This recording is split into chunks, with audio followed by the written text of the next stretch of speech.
Crossover. Oh, killer crossover. Just crossover. It just crossed him over nastily. Another victim to the crossovers. Cross him up and sit him down. Time for the crossover, powered by Everlevel Concrete Repair in Omaha at everlevelconcrete.com. Good morning, Matt and Josh. Matt McMaster and Josh Odson. Good morning. Hello. Just closed out my tab, I guess.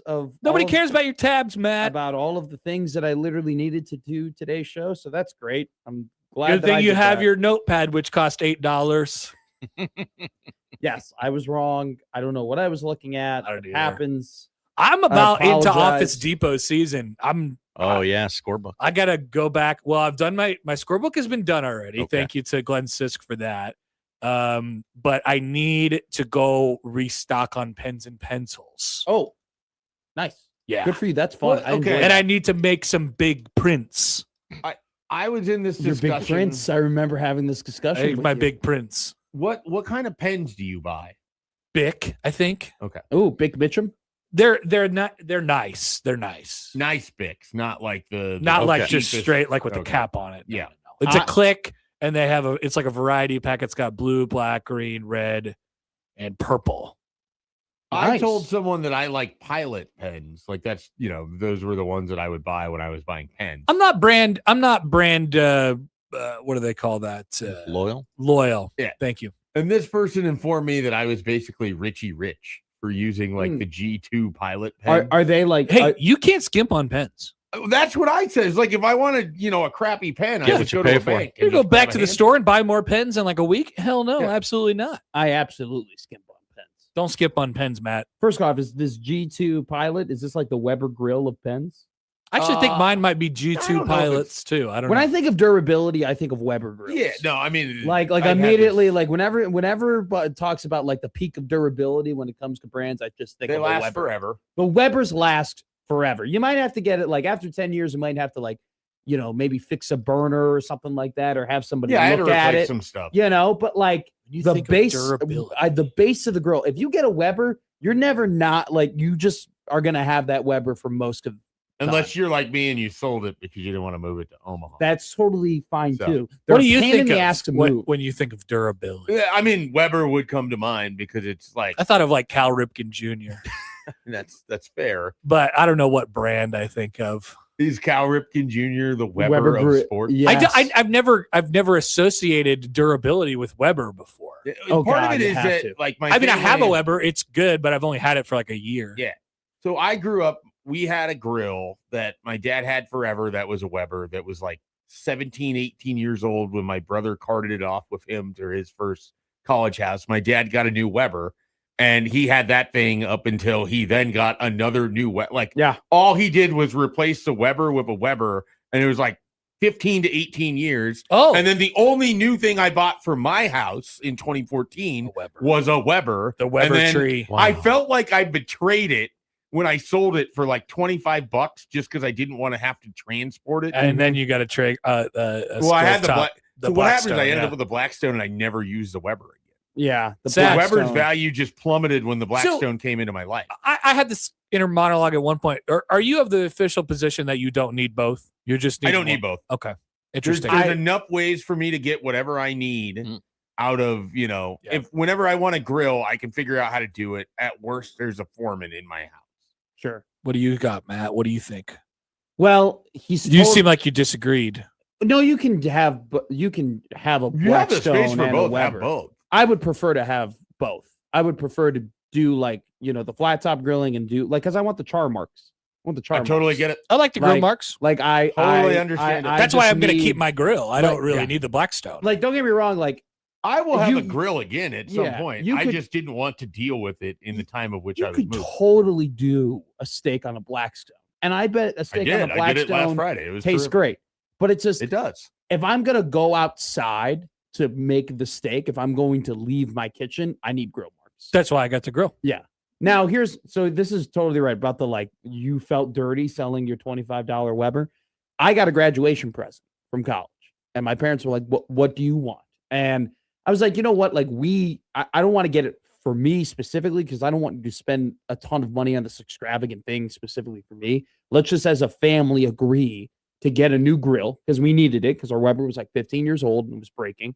And I was like, let's just agree to get a new grill and I get a majority of the decision because I use it because I'm the one who grills more than anyone at home. And So you got, for a graduation gift, you got a grill that you put at your house? Yes. That is a bad gift. I didn't know High school graduation gift? college. You don't live there. I was living there at the time. But you where had to think at some know- point you weren't going to live there. Not really. Really? At the time, the prospect of not living in Chicago wasn't in my I'm not even brain. talking about just Chicago. I'm talking about your house, your parents' house. Yeah, but you like, never thought you'd move away? when I I think he was gonna just inherit the house. the idea Loser brother and his loser family are in another state. the idea was that all right, when I move, I'll just bring the grill. You know, like that was a part of the idea. Oh, I didn't really want an I'm going to be real with you. I didn't really want an extravagant graduation I didn't present. either. Like I I didn't didn't either. really want. Relative I'm with to you. the alarm Yeah. clock, I'm fairly certain I Yeah. got for my Like, parents. I was just like, seemed whatever. Like, extravagant. give me $25 to Like I didn't whatever. really care, but they really because they got my loser brother and his loser family a couch. Okay, and my loser Sounds brother. like a losing. I mean, my couch. loser brother didn't even graduate, so it was just Now that one of- sounds like a gift. Yeah, exactly. So it was just like they kind of felt, and then they sent like my sister But off to at least you tried couch. yeah, yeah. Wow. And like my sister graduated high school, whoop-de-doo, like okay. And they sent her off to New York and like got her a nice, like spent a lot of money for her to go to like Broadway and stuff like that. So they were like, well, you're the middle child, I guess, because you graduated college, which is by far the better accomplishment of all three. You get something. You I was sound like, very middle child. So this sounds like and I was like, okay, I don't really care. And I don't really have, like, I'm not anything big you buy me. I'm not really going to put anywhere. We need a new grill. I'm going to use this as a kick in the ass to get us a new grill. interesting. But I And it's a I great have grill. the sense, Matt, that the new grill would have happened whether you requested it as a gift or not. That's what it sounds like. I think it would have happened. Probably. You but could have got a trip to Did New you York lend or the a couch. charge But for they- a new grill without giving up the trip. Yes. So why didn't you do that? No, wait. Could I have got it? I didn't want a trip. I didn't really want anything. I know, was I just- know, but what I'm He doesn't saying like is flying. the Thank you, Josh. grill would have came. Yeah, but it would have Daddy come, wanted a grill, and you got a grill. It would have come like 2 years later. Like we needed it So immediately. they were going to hang in for a little while. Yeah. longer. And I at that time was like, I'm going to be here for an extended period of time. Like I was thinking Wrong. I was very wrong. But I was like, I'm at least going to be living in this house for probably 2 to 3 years. Like we need a grill in this house. And so I got it. And the part of the story wasn't why did you get a grill? Okay. The part of the story was we didn't buy a Weber. Oh yeah, I forgot. That was the topic. We did not buy. So did it break? No, it's Oh. great. It's got 6 burners. It's got a rotisserie spit. It's great got for now. It's got- Rotisserie. yeah. It's got a That's a new word. rotisserie. It's got a little searing station. It's got everything. Do But you use the rotisserie stick? no, I want to though, but I don't live there anymore. It looks really cool. Yeah. I do want to use it. And so like we got all of that, and the entire time my parents were like, well, "It's not a Weber." Like my mom literally told me, she's like, "Yeah, it's great. It's awesome. Probably have to buy a new one in 7 years." Do they blame you for it? Yeah, because it's a Next Grill 2000. So not only Series did X. you get a Whoa. grill that you don't use, you also got the wrong grill. So you saddled them with a not Weber. I settled. That's them. your last I s- parting gift to them. I You settled took them. their heritage of a Weber and you threw it out in the Do street. you know how sick this grill that I got for them Yeah, I'm is? sure it'll be This- real sick when you have to fix it. in 2 No, months. You didn't get it for them. They got it for themselves, and you were there for a short period of time. Yes, This is a disastrous situation. I didn't think I was gonna leave. The This is McMaster like, Family Grill is a horrible, enchanting story. That's a great fantasy football team, man. The McMaster Family Grill. Yeah, Did you use the McMaster Family that Grill this actually past sounds weekend? weird. no, not this weekend, but when I go back, like when I went back in July for a whole week, I use that grill every single day. Sure. The July. McMaster Family Grill actually sounds like a newsletter. It does. This week on the McMaster Family Grill, Dude, you might be getting in your inboxes soon. Matt's the loser. top 5 sides to pair with your steak. Sounds like a magazine. Matt. I would read that magazine. Me too. Matt's loser's Is it glossy? loser brother's daughter got a new rocking horse, and now she's going to be an equestrian kid. Unbelievable. If I Sounds ever like meet your you have brother, to- I'm like, oh, you're the loser I hear about. Yeah. So is the child who I was would love for you to tell him born that. of your loser brother also a loser? This is a child. She's loser by association. Whoa. Yikes. High stakes. But I heard No, but that she's brother also- got a nice couch. He got a great couch. Hmm. And he's got a house with a The very at least you tried couch. Yes. Yes. I don't think he would like me spreading that dirty laundry on the air, but he doesn't listen to the show, so he can go screw himself. Sad. He should. You called him a loser a That's lot. probably why he's a loser, because he doesn't listen to Middays with Matt. If you don't listen to Middays with Matt, you're a loser. What's your That's- and your you heard it here sister first. went to New York? Is she also a loser? I mean, she's out in Fordham University in the Bronx, you know? Does that make her a loser, or is that a good thing? No, she made a great decision. Does She's she like, know Denzel? No. She gets hammered every Thursday, though, and then goes out to Broadway plays on Fridays. I'm like, That's this is- cool. I know. What a Off life. Broadway or Broadway? I know. They're making like HBO shows about her then? Not Well, I specifically, mean, but just the probably. lifestyle I mean, that if she's there's an living? HBO show about extending your parents' plans to retirement for another like 5 years, then Damn. probably. Just very quickly, because I know you like Linda Cardellini. I do. New HBO show starring her. Excellent. Really? Yeah. Is it Rooster? I like Linda Cardellini. DTF St. Louis Okay. the Oh, smile that's with Bateman and I've heard about Whoa, this, yeah. David interesting. Harbour. yeah, another Bateman show where it's about infidelity. What a shocker. He, I mean, he, this- he is on that. You dude. have Yeah. you've been on this track before anybody. That guy always gets cheated on. He's always getting cheated on. He's always He's getting never the cheater. he's always getting cucked. Like it's always like he's always just putting himself up to get run over on these movies and TV shows. It's both mediums. He And does this show does the trick of Cross-medium where it's a drama, but there's funny people in it, and there's like a couple bits of comic relief. So they call it a dark comedy, and it's not really all that. You know, I comedic. never saw Jason Bateman die in a thing Okay. until that one horrible Christmas movie that I watched 2 years ago, where He he died in a Christmas movie. So he is a terrorist, basically. He's a bad guy. Oh, the airplane movie? Yes, of course watched that movie, and you watched an airplane terrorist. We can never Christmas remember the movie. name of that movie. absolutely not. I don't remember what it's called, even though I'm trying right Risk? now. No, it was not plane. It's something I like think that. it is flight risk. Something like that. I think it's totally flight risk. but maybe it had a Christmas title too. I did not have a Christmas title. It had the guy who played Elton John. Carry on. Carry on. Okay. So he died at the end of that movie. Spoiler alert. Like it kind of in a horrific way. What, he And fell I out was of the like, plane? no, not like Dave Chappelle and Con in Con Air. Dave Chappelle's in Con Air. He is. Yeah. Oh, wow. He falls out of the plane, but he was already He's dead in at that Half-Baked, point. too, if you'd like to know. He's what? He's in Half Baked as well. I if don't. you'd like What to is know. that? That just sounds It's a like delightful comedy. that is just what it sounds is. like something they sell at Costco. I mean, it might be, but it's a What? delightful comedy. Half bakes. I just remember selling thinking, half bakes. Wow, this is crazy. Jason Bateman, he's a good guy, right? But then I've seen a whole bunch of other things where he's absolutely not a good guy.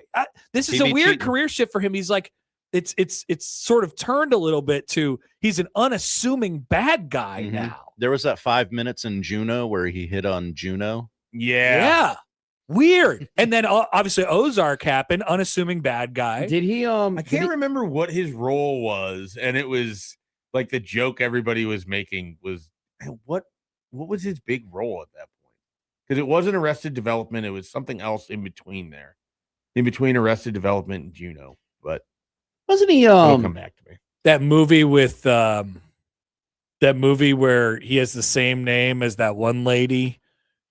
Identity. Identity Thief. Yeah, it was Melissa McCarthy. That Yeah. came after. That was later. That came after. That was a great movie. It's kind of an I enjoyed interesting, that one. but kind of not interesting, Did but it's Jason- a fun watch. Does Jason Bateman and Carry On have tattoos? No, Really? he just looks like Jason Bateman. Really? Yeah. I feel like the only way to make a guy look like that, like a bad guy, is to give him. No, a but lot of that's his tattoos. whole thing. He's unassuming. So you're saying you want to look like a bad guy? Yeah. What? Is there a problem with that? Well, my bad guys can look bad. You earnestly want to look like a bad guy, meaning you were not a Do you think all bad guys have tattoos, Matt? It's kind of the trope in movies. It is definitely the trope, but is it It's right? what's going to happen to Mendoza no, when he it's goes not to the right. Raiders. That's right. I did see that with him with a beard, Yeah. with like, him frame mogging.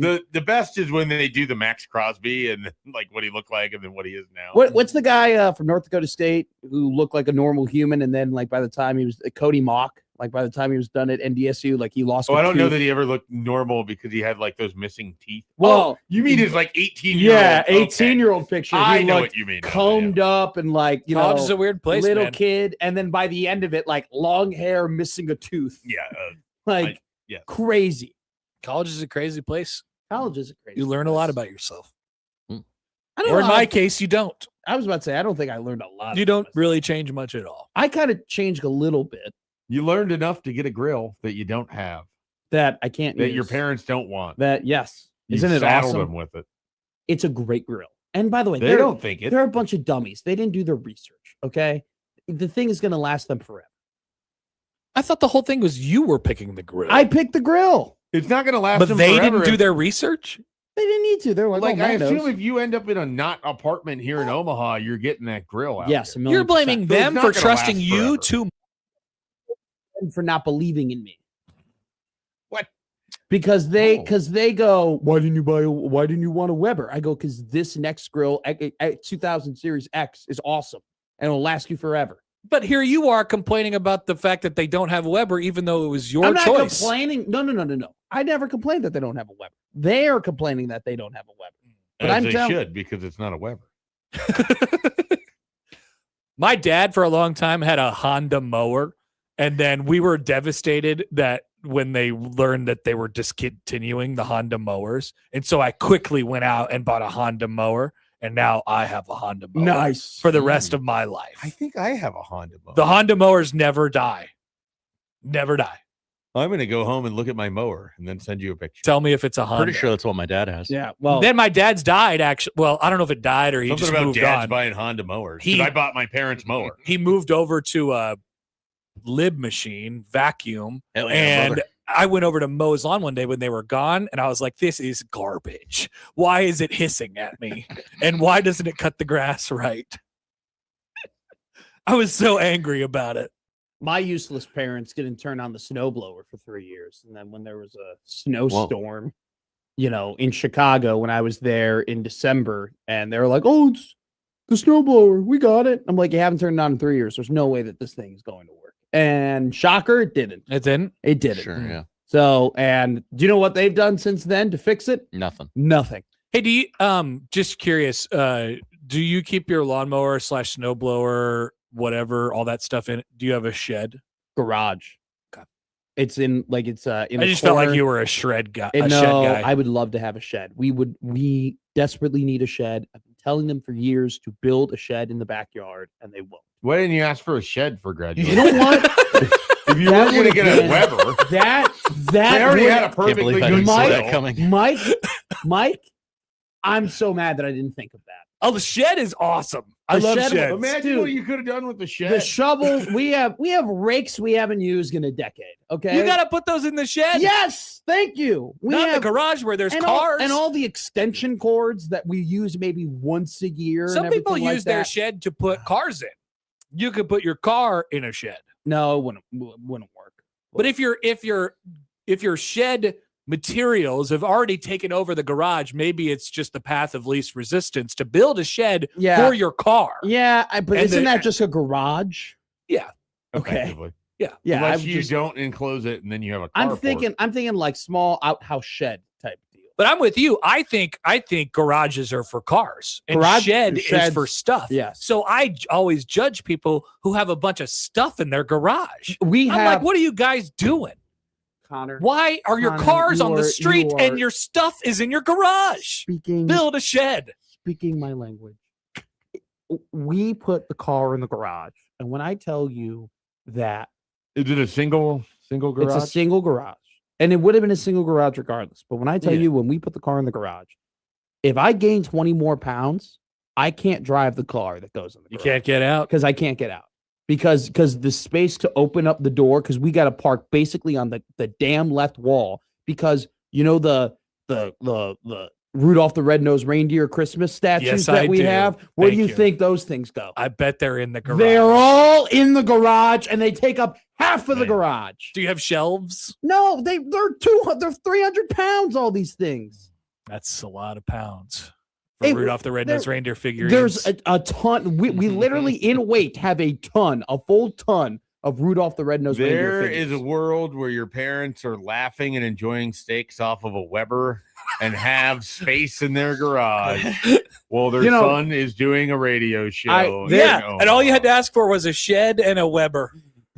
I had to ask for the Weber. They already had it. How close were you to prospering? A shed and a Weber away. I was so close. There's, I am reading Nebraska football. I am reading a book about alternate universes now. Are you reading it? I'm listening to a book about alternate universes. No, you can just say you're reading it. And literally, I could open up a door and enter a world that's exactly like this one, but I have a shed and a Weber. You'd be an entirely different person. I mean, back to Happer's point about the people using their garage not for their car. Mm-hmm. I don't understand that either. Why do you have the first house that I built? They didn't use the garage for their vehicle. You had a huge garage. No, it was a 1-car garage. You're talking about the one over in the middle of town. House. Yes. So they put carpet in there. No. Whoa. Disgusting. And furniture. They just made it a room. Using it as a room. Disgusting. But also as a garage. Disgusting. Okay. So you're hanging out watching TV with your car? That's weird. No. They didn't put the car in there. They didn't park in there. They had carpet and like sort of lawn furniture in there for like sitting. But then they had the pegboard where all of their stuff was hanging up in there. Oh my God. This is it was like the weirdest multi-purpose thing ever. What an interesting and combo. I move in, and my idiocy, the first thing I do is not immediately throw away the carpet. I just start parking on it for a while. And then I'm like, oh, yeah, this needs to be thrown out. That could be helpful now that the oil this thing is gross. Doesn't go on the but floor. Then the carpet gets gross and the carpet smells, and then it's in an enclosed space.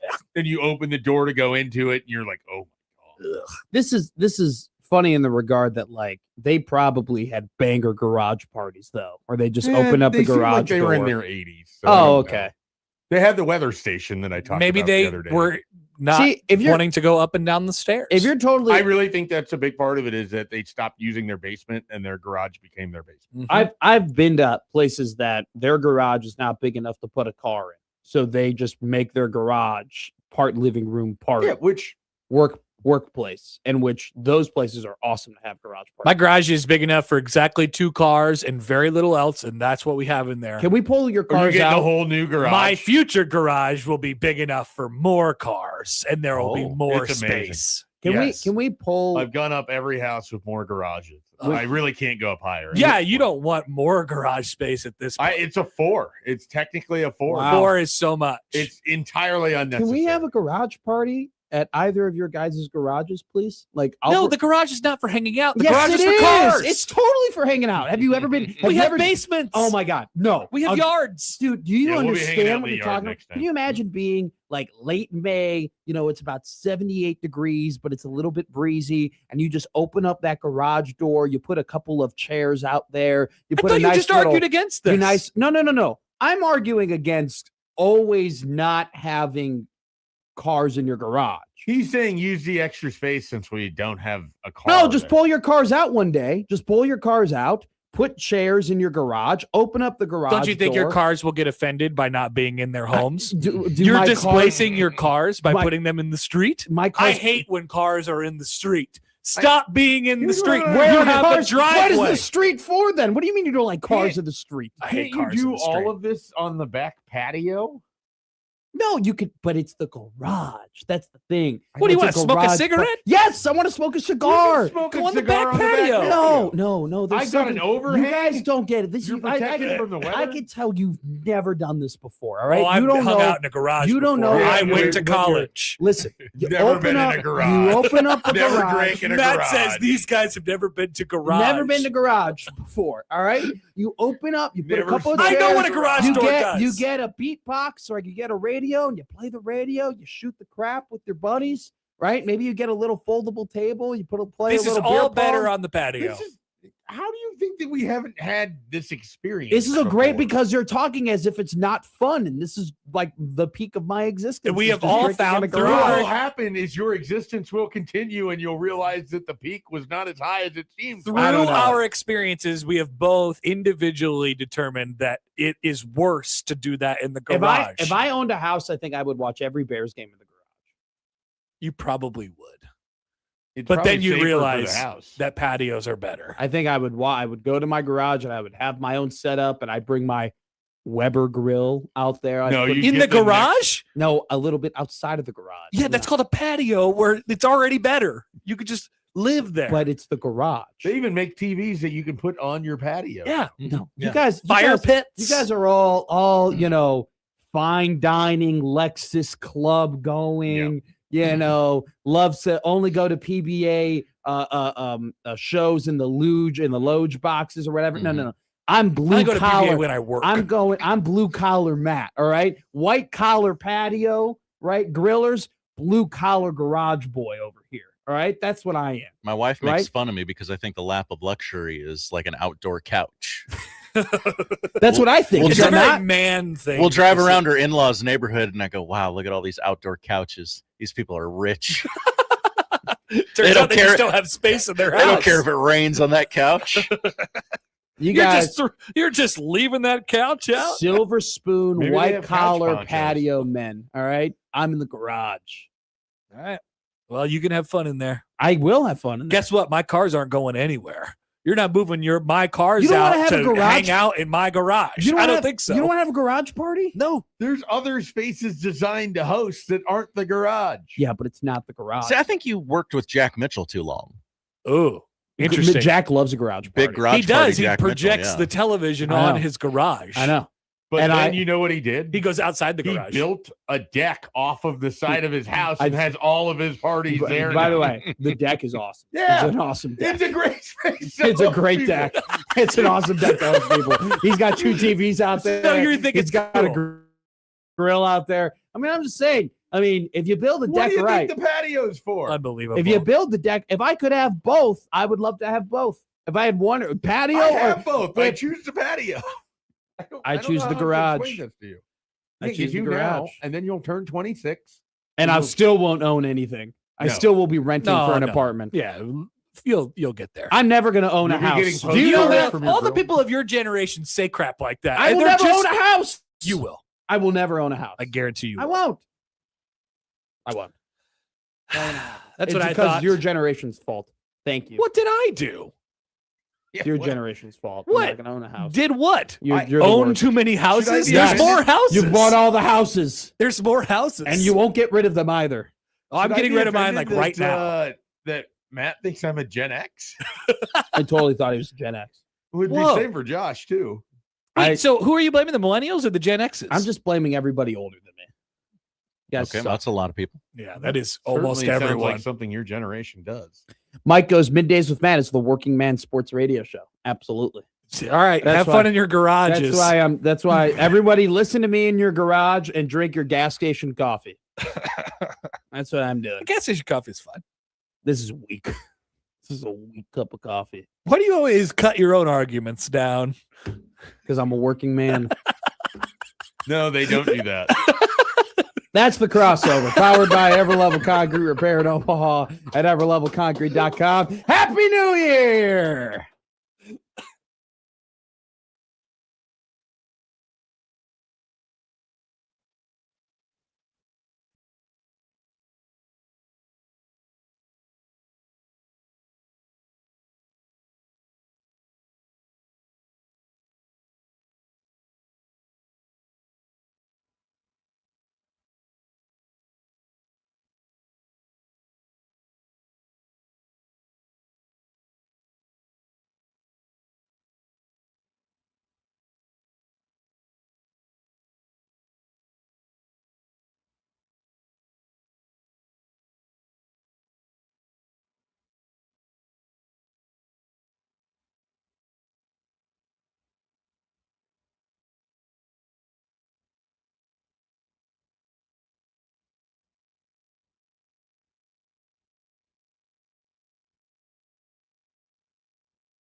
I need your help.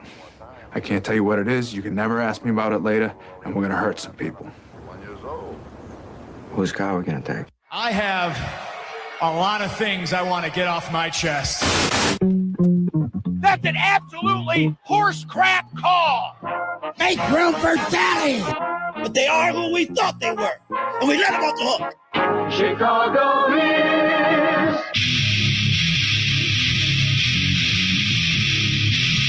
This is Middays with Matt on 1620 The Zone.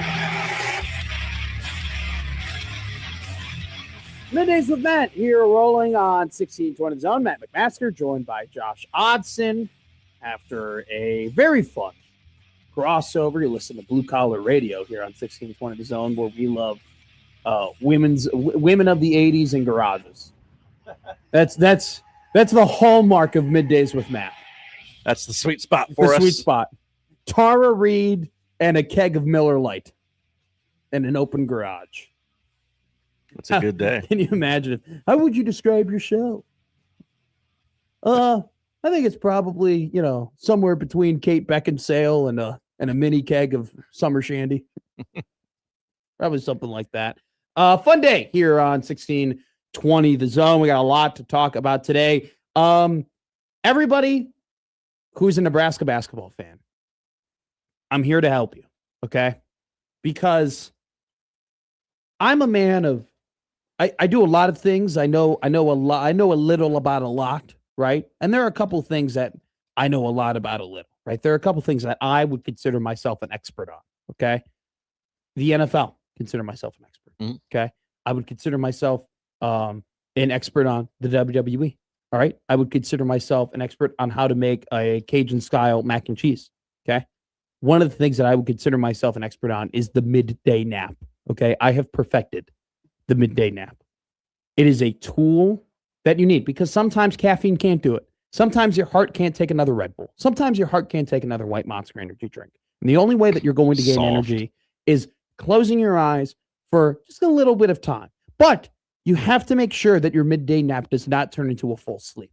Okay? You got to make sure that your midday nap doesn't go from only being 45 minutes to an hour and a half to 3 hours to 4 hours to all of a sudden you're up at 2 o'clock in the morning and you can't go to bed and you're going to get 3 hours of sleep heading to work the next day. And now you're going to start this vicious cycle where you're doing a 3+3 as opposed to a full 6 hours of sleep. All right. You cannot get into that cycle. And the reason why I'm here to help you today is because we are going to need a midday nap. Husker basketball tips off at 10 o'clock tonight. 10 what o'clock. Are we doing? Why does LA need an 8 p.m. local tip time? Why is that a thing? Why was that even discussed or decided or considered or even pondered upon? Too busy a slate tonight. This is ridiculous. Absolutely ridiculous that the Huskers tip off at 10 p.m. But this is a very big game. FS1's got a triple header or something. Nebraska is an underdog tonight on the road against a UCLA team that is firmly on the bubble of the NCAA tournament. Like 16-1 at home or something. Mick Cronin, they've only lost. You're right, Josh. Great snap. 16-1 at home. They lost to Indiana in overtime. Okay. Could go overtime tonight. Could go overtime tonight. Push that baby past midnight. Plus, no, don't you dare. It already is going to go past midnight. Can you imagine having to do Husker overreaction? Can you imagine doing Husker overtime? Here's what's going to happen. Kansas, Arizona State is going to go just a little long. And they're going to tip off at 10:13? Yeah. You're gonna get that little ticker. You're gonna get that little ticker. The tip off for Nebraska versus UCLA has been pushed to 10:13 Eastern time. Then what's gonna happen is that they're gonna go into double overtime, and then you're gonna see the other ticker. Nebraska versus UCLA is on like the Fox News app. If you want a tweet that'll do numbies, just write it up right now. Just complain about the slide to 10:13. And boy, your tweet's going to take off. Everybody's going to engage with it. Should we get ahead? Should I tweet right now? Can't wait for this Husker basketball game to tip off at 10:13 p.m. Should we get ahead of this? Yeah, let's do it. Let's call our shot. This Husker basketball game to tip off at 10, and I'll tag you Okay. because you should get credit for this. 10:13 p.m. at producer Josh. All right. We're calling our shot. There's no way it doesn't happen, by the way, because this is just how things occur. It totally will get pushed back. There totally will be a game that goes too long. Or maybe the game before went too long. I mean, triple header on FS1 tonight.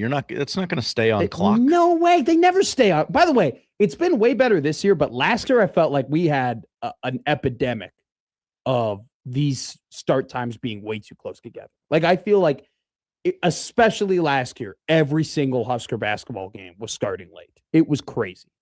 It hasn't happened as much this year. We've actually been quite on time. I also do appreciate basketball, college basketball. They tell you, hey, 10 o'clock is when this game starts, and at 10:02, we're tipping off.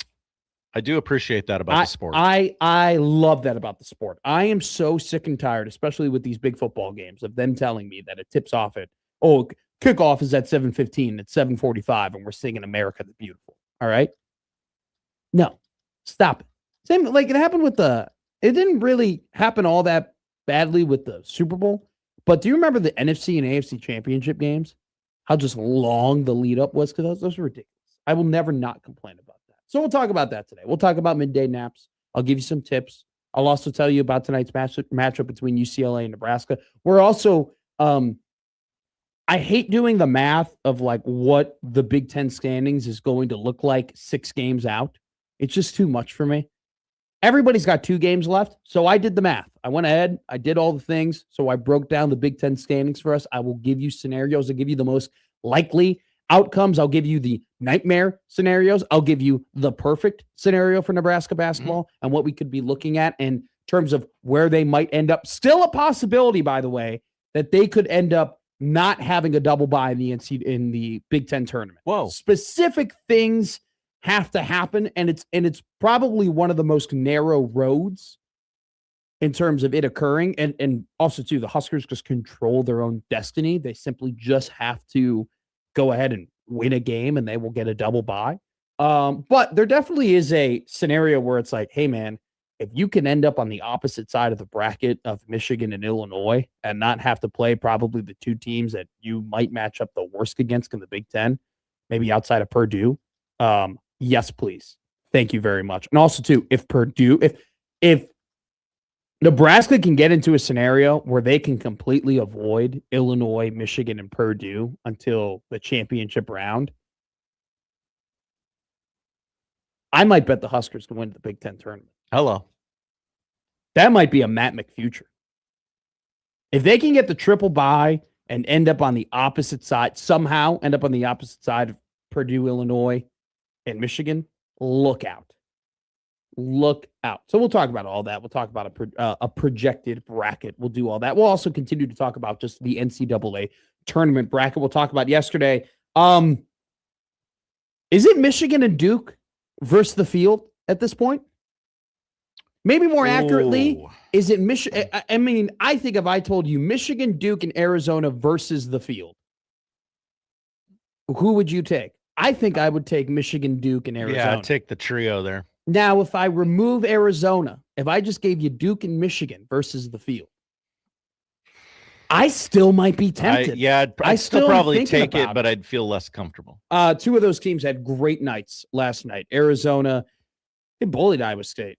I mean, they just bullied Iowa State. I mean, they went on a run. They didn't allow Iowa State to really go on a big run to make that game interesting. The shot creation. I was talking to Connor Happer off the air before we got on here.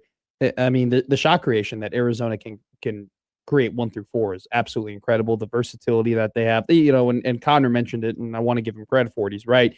The very sneaky thing is that they don't shoot a lot from 3, and maybe that could find themselves in trouble in the NCAA tournament. But they're just size, their ball handling ability, their physicality. They got multiple draft picks on that team. They're deep. It's a Tommy Lloyd got himself a squad, and yesterday his 140th win as the head coach of Arizona in 5 seasons. That is the most wins in 5 seasons in NCAA history. Breaks Brad Stevens' record. The other team that we talked about, Duke, They also dominated yesterday against NC State. I don't know what Will Wade was doing, thinking of going into a zone in that game against Duke. I think he was just trying to give them a different look. It didn't matter. Duke is just so connected. Great ball movement, top to bottom from that team, and they got the best player in the country in Cam Boozer, just finishing for him. John Shire, he picked up his 117th win in his 4th season, tied Brad Stevens' record for most wins in 4 seasons. How good was Brad Stevens? Is the immediate answer question I have. Like, good Lord, that guy hasn't coached there in 13 years. He was very good. Brad Stevens is a stud. Should have won. One Gordon Hayward shot away from winning the national championship. I still am surprised to this day that he never won as a coach an NBA championship, but as a general manager did win an NBA championship and doing a phenomenal job for Joey Colbert's Boston Celtics, where they're my Boston Celtics too. Bill Simmons is talking about Baylor Shireman on his podcast. How about that? Did we ever think we'd live in a world where Bill Simmons would have takes on former Creighton Blue Jay Baylor Shireman? It really is surprising. He called him a Jason Tatum proxy. Whoa. I get it. He's getting more minutes to see where Tatum might fit in when Tatum comes back, which I think is rumored to be against Dallas coming up here. Hello. So we will see. Jason Tatum should be on the road. I don't know if that's been announced yet. There definitely is the tinfoil hats that think that this has been developing for the last couple of weeks here, and I believe aren't they doing like an NBC behind the scenes thing about his recovery? They're doing a whole they're really going docu-series on it. All in. Friday versus Dallas is kind of what people think when Jason Tatum might return. Things could get interesting in the Eastern Conference in the NBA. Not that a ton of people care, but I'm sorry. I care. You're a Boston Celtics fan. I'll tell you right now. Gold medalist bench warmer Jason Tatum to you. I'm at the point in my life where the Bulls' competency determines how invested I am in the NBA. Oh, okay. Yeah, sure. Like I am at the point, and I'm not a bandwagon fan. I want to make it clear. I have no problem watching bad hockey or bad basketball, but I'm not going to pay attention to you if you are incompetent from a franchise perspective. And the Bulls are so incompetent and embarrassing and just stupid that I don't want to give them the time of day. You know what I'm saying? Whoa. I mean, yeah, I do. And part of me hopes that they don't win because they did all these bad trades and got all these second round picks and made all these stupid decisions to tank. And they have lost so many games in a row. They finally won one the other night. They lost so many games in a row to get a better odds at the lottery. I hope they don't win the lottery. I hope they don't get a top 4 pick. I hope they fail miserably. 9th worst record in the league. They're not tanking, right? No, they are. They literally are. They're bad at tanking. Yeah, they're so bad. They're bad at tanking. Yeah. I hope it fails miserably for them, and they don't get Peterson, and they don't get Boozer, or they don't get any of these top guys. They don't get Dybanska. I hope it blows up in their face. All right. See, now you got me talking about the NBA. I didn't even want to talk about. Something I do want to talk about, though, is Husker football. We're already a third of the way through spring ball. What is going on? I feel like we've barely talked about it. It's been a very quiet spring for Husker football. They said it would be, and I'll admit, I didn't believe them. But here we are. Here we are. There really hasn't been I've been looking around. I've been trying to find the tea leaves of who's looking good at practice and who's popping and who isn't popping. All I read on the Tunnel Talk was Quentin Ives was popping. Take a shot, if you will. Trying that again, huh?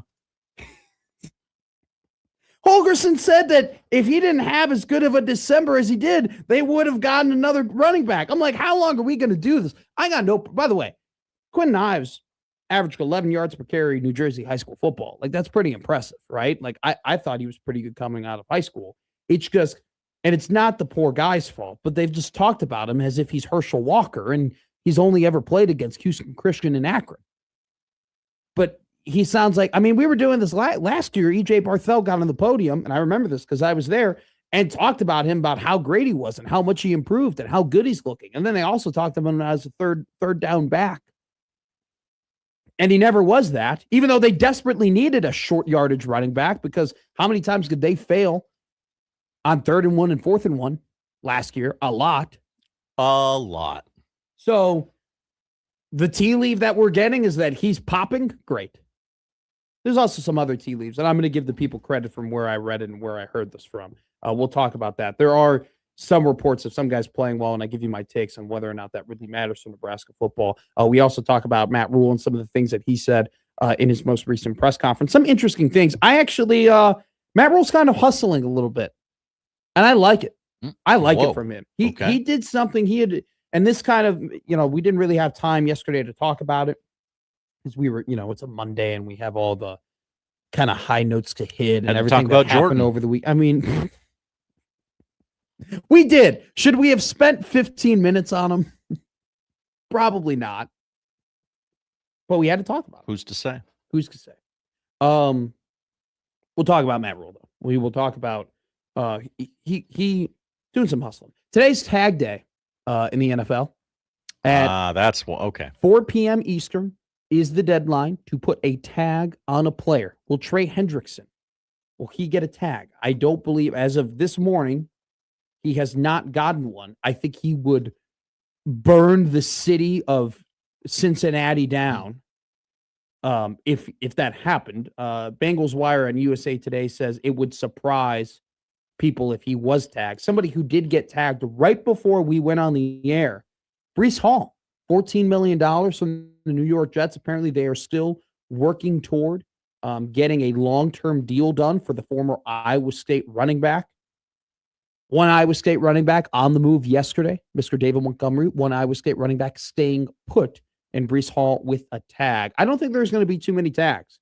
We already saw George Pickens got a tag. We saw Kyle Pitts was tagged. Now Breece Hall was tagged. I don't think we're going to see too many. It's just Kenneth Walker could get tagged. Are you going to tag Kenneth Walker, who, look, Super Bowl MVP, had an incredible playoff run. At the same time, did that in a 4 or 5 game stretch. Wasn't necessarily, a top dog for the entirety of the season. Are you going to give him about $14.5 million? Dog. I don't know. I don't think Devin Lloyd is going to get tagged. $27 million for a linebacker just seems like it's out of the equation. So in years where we've seen 8 or 9 guys get tagged in the NFL, we're probably only going to have 3 to 4 of them. We'll also talk about so about 6 days from today, the free agency pool, the negotiating period in the NFL will open. We'll talk about some dominoes to fall. And I think we get very excited in free agency where it's like, oh my God, there are all these top tier quarterbacks that could go everywhere, right? Or they're, maybe they're going to be trades, or maybe this is a really good QB draft. Could there be, draft picks that are exchanged? Like, what are the possibilities? This is not that. The quarterback options this year, whether it be in free agency or in the draft, are lackluster. But yet I count, Josh Hodson, 9 teams who have legitimate quarterback questions. There really aren't 9 guys that are going to be able to fill those roles. How will those dominoes fall? Everybody talking themselves into Malik Willis like a bunch of idiots. I mean, we got teams talking themselves into Tyson Bagent. I love Tyson. All right. Don't get me wrong. Great backup quarterback. He doesn't have an arm. Like, I saw him. Is that important? Okay. There are, and this is like rudimentary football stuff, but it just has to be said. You can watch a guy like Anthony Richardson, and you could be like, okay, he's an idiot, but we could fix some of those things. Daddy, I can fix it, okay? You can't fix what Tyson Bagent has wrong. Like, Tyson Bagent knows what he's doing. Tyson Bagent, makes the right plays and hits the check down. We've seen him in preseason. We've seen him a little bit in the regular season. We've seen him in spot action. The guy knows what he's doing, knows what he's looking at. He's got a noodle arm. He can't throw to the field. He can't really hit a deep ball. That's part of the reason why the guy was a D2 college football player. He just didn't have those tangibles, and that's why pretty sure he was just a free agent signing. If not, he was drafted in the 7th round. So it's one of those things where it's like, that's the 3rd best option on the quarterback market. No offense to Tyson, but I don't know. So I think it's he's gonna not be blue collar enough to listen to us. No, he actually is. His dad was an arm wrestling, like a world arm wrestling That's champion. right. Yeah. And he was a former ring announcer in independent wrestling. If anything, I think Mr. Bajent would be the perfect listening audience to Middays with Matt. Maybe he'll be on Wacky Guest Wednesday tomorrow. God, like you're always tempting me. You're always putting in the back of my mind of what can be. Which, by the way, we are working on a theme song for This Week in Women's History that I could tell Josh Odson absolutely hated when I pitched it to him. My lack of musical understanding, I didn't get it. We're gonna have to fine tune it. We're gonna have to. If I'm the only one who didn't get it, then I'm okay with. No, I think this is a very Matt is being too niche. You've run into this before. Niche Matt. This is too niche Matt. By the way, I was kicking myself yesterday. I feel like I had more to give the Happy Days conversation. But the truth is that I haven't watched this is not a lie. I've watched every single episode of Happy Days. The truth is this though, Josh Hodson. I haven't watched one episode in 10 years. Okay? Both can be true. Mm-hmm. You had to pull me out of the convo. I was like, my God. We have a guy that at work, his last name was Pottinger. And I called him Potsy all the time. All the time. That was the only thing I called him was Potsy. I just thought I was like, this is perfect. So, okay. I could see that from you. I'm a nickname guy.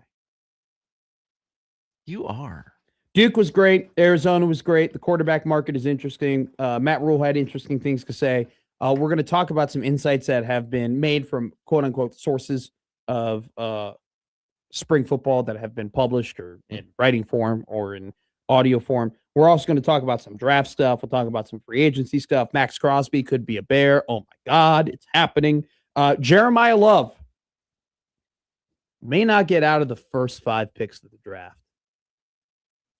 Can I interest you in, I haven't asked you this, Tennessee Titans fan. Can I interest you in Jeremiah Love and Cam Ward? I think you probably could. Okay.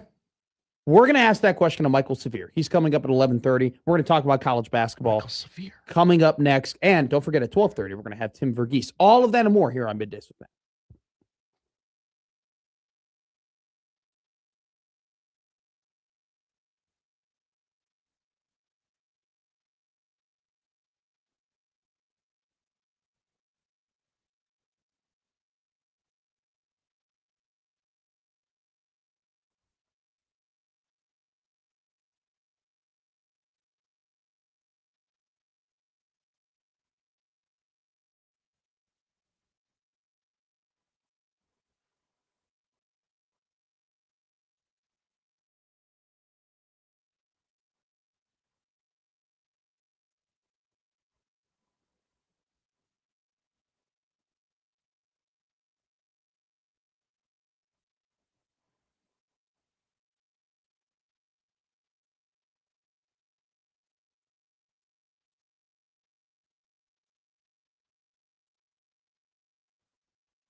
1620 The Zone, the only game in town.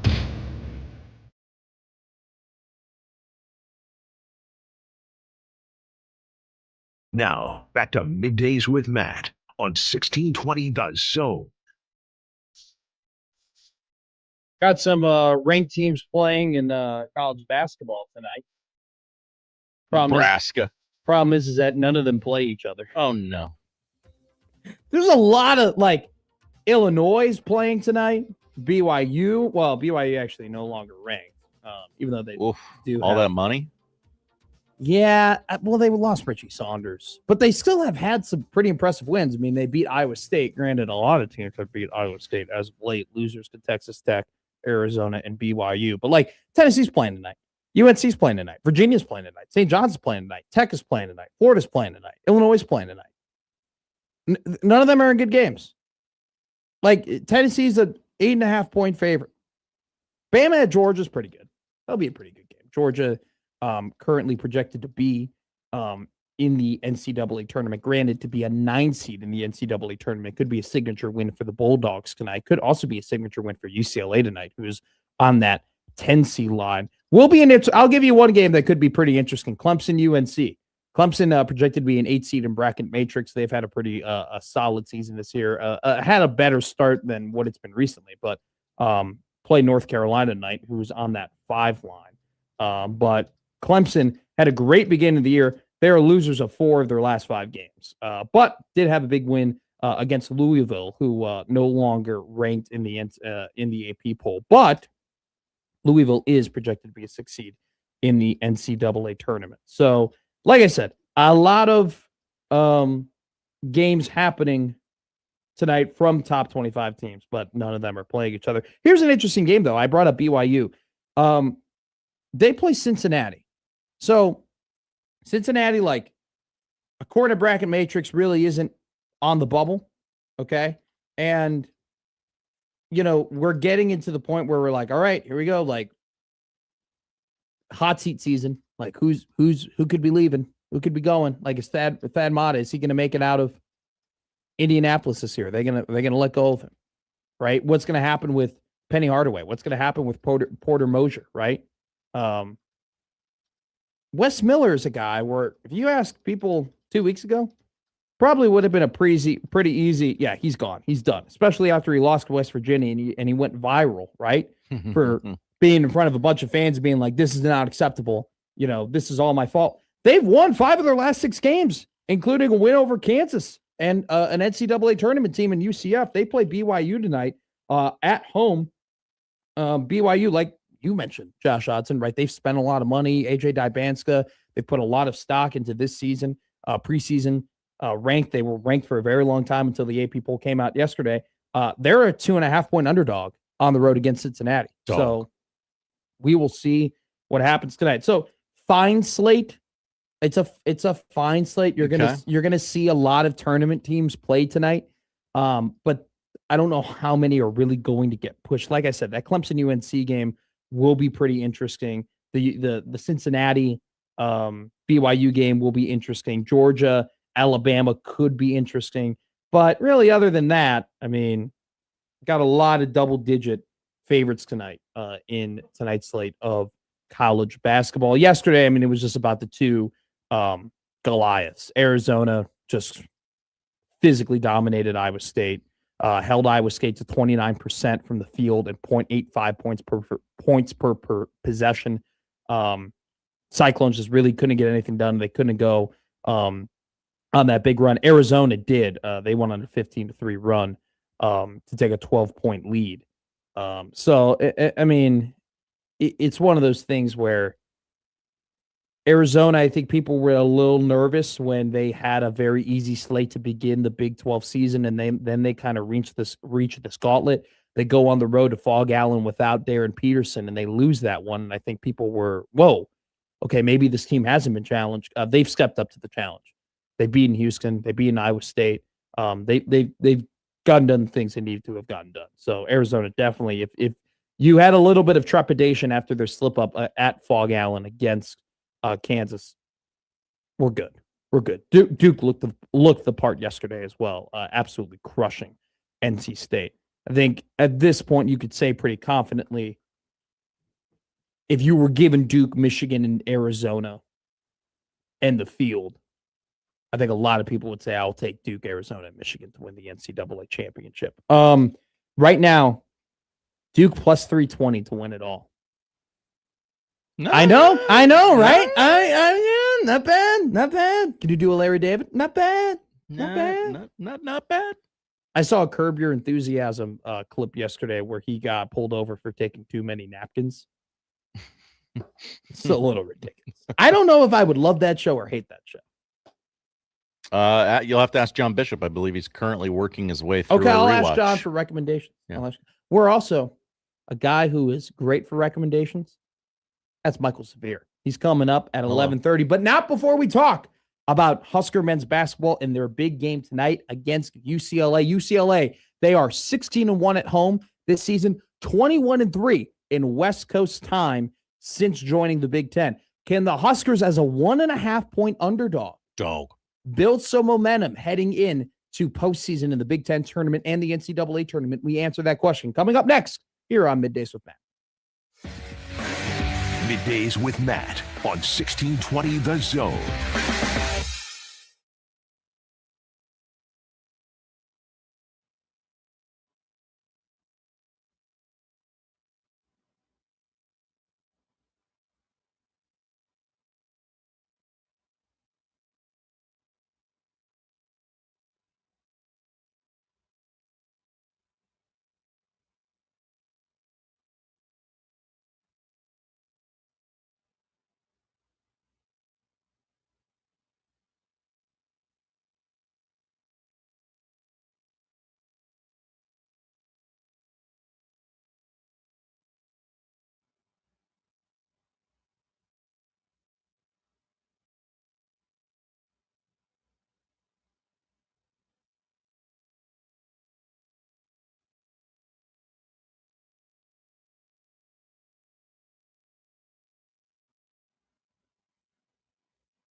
Now back to Middays with Matt on 1620 The Zone.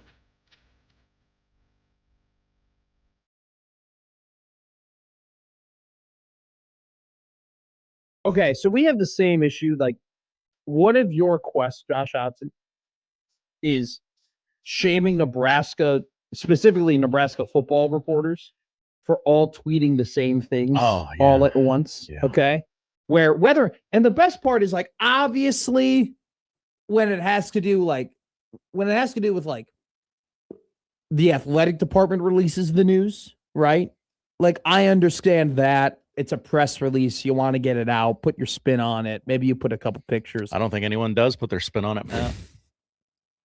You should at least try to put your spin You on should, yes. it. And if they're trying, even if they're not succeeding, we'll take that. It always is amazing to me, though, when they all use the same quote from a press conference on Twitter. Like, they all quote. That's a little like, that's more subjective. So when it all subjectively happens, it's quite something. You all thought this was interesting. We have that same problem with the NFL. I don't need a tweet from Rappaport, then a tweet from Schefter, then a tweet from Warren Sharp, then a tweet from, Garofalo, then a tweet from Breer, then a tweet from Yates, then a tweet from Pelissero, then a tweet from Rossini, then a tweet from Schrager. I don't, The Jets franchise tagged Brees Hall today. And then Eisen gets in on it because he's a Jets fan. It's like, I don't need a rich tweet. Fine. Then Greeny is like, oh my gosh, I'm going to throw myself into the Hudson. But I love Joe Namath. See, Breer. Okay, wait, never mind. Breer had a tweet, but it was something different. Sean McVay on new assistant head coach Cliff Kingsbury. What's intriguing about this, it's been different from what we've done, and just because it doesn't mean it can't get better. So I guess, and then Breer says McVay did something. I don't really care. I don't care. We often criticize the NBA for doing everything wrong. The one thing they've done correctly is they've all gathered together and said, you know what? Shams will tweet the news. And we will all figure it out. We will react to it. And then Mark J. Spears will be like, working with Shams. I also had this. I had it too, guys. I had it too, guys. But I do love baseball where it's like Jeff Passan will give you the news. Yeah. And then Bob Nightingale will be like, the sky is falling. This is happening. But he spells sky, S-K-I-E. Chris Bryant's going to the Braves. No. Don't you put that mojo on me, Ricky Bobby. That's what I love about Major League Baseball is that, like, yes, you have Passan, but then you'll have a bunch of people who just get crap wrong. Mm-hmm. We need more people in the NFL who tweet out incorrect information. Still waiting for Aaron Judge to make his San Francisco Giants debut. Yes. Well, it's almost good. It's basically a done deal, Josh. I mean, they're right at they're at the half-yard line. By the way, have they built that new stadium in Hammond, Indiana yet? Everyone's gone real quiet. Oh, doubling down on the Chicago Bears. What could go wrong? I took the bait and got mad about it. Okay. But a lot of people took the bait. We thank you for that. Well, it's called content. Okay. It's a bit. It's a bit. I didn't have a bad take. It was a joke. It wasn't a bad take. I was very frustrated. Wait, but by the way, that did piss me off too. The Hammond, Indiana mayor went on the air and said it would be easier for Chicago fans to get to the stadium than Soldier Field. Shut your damn mouth, jabroni. I don't know what you're talking about. Anyway, let's talk about people who do know what they're talking about. Nebraska men's basketball. Fred Hoiberg. 25-4. Going to La La Land. Great graphic. This is going to be a tough game. And it'll be a tough game from the standpoint of UCLA is just incredibly comfortable at home. Like, they are just a very different team when they're at home. They're a 10 seed projected in the NCAA tournament, but they play like a 4 seed when they're at home, and then they play like they're in the crown when they're on the road. That's just kind of how this happens. And no lead is safe, at UCLA. And we've seen that come to fruition because that team trailed by 23 against Illinois. And what happened? They came back and they won that game. Hell of a comeback from that team. So it's one of those things where, yeah, you're kind of looking at it, and UCLA, like, they haven't had the most successful season. Like I said, 10 seed in the NCAA tournament. They're currently 39th in the net ranking. They're 3-8 in quad 1 victories. They've lost a combined 10 games in quad 1 and quad 2 opportunities. Like, this is a team where we've seen them get pretty low We've seen their head coach certainly get low at points throughout this season, literally throwing out his own player and then admitting he shouldn't have done it. And they're coming off of a loss to Minnesota. Who I think Minnesota eventually will be good under Nico Medved. They've lost some pretty questionable games to Maryland and Washington and Penn State. And, they went on that run where they were oh so close but no cigar against USC, Wisconsin, and went to overtime against Ohio State, but got Bruce Thornton. Like a lot of teams have gotten Bruce Thornton this year. Like it's one of those things where they went on the road and they lost to a Minnesota team that has not had a good season. But before that, they beat the number 10 team in the country in Illinois and manhandled USC at home.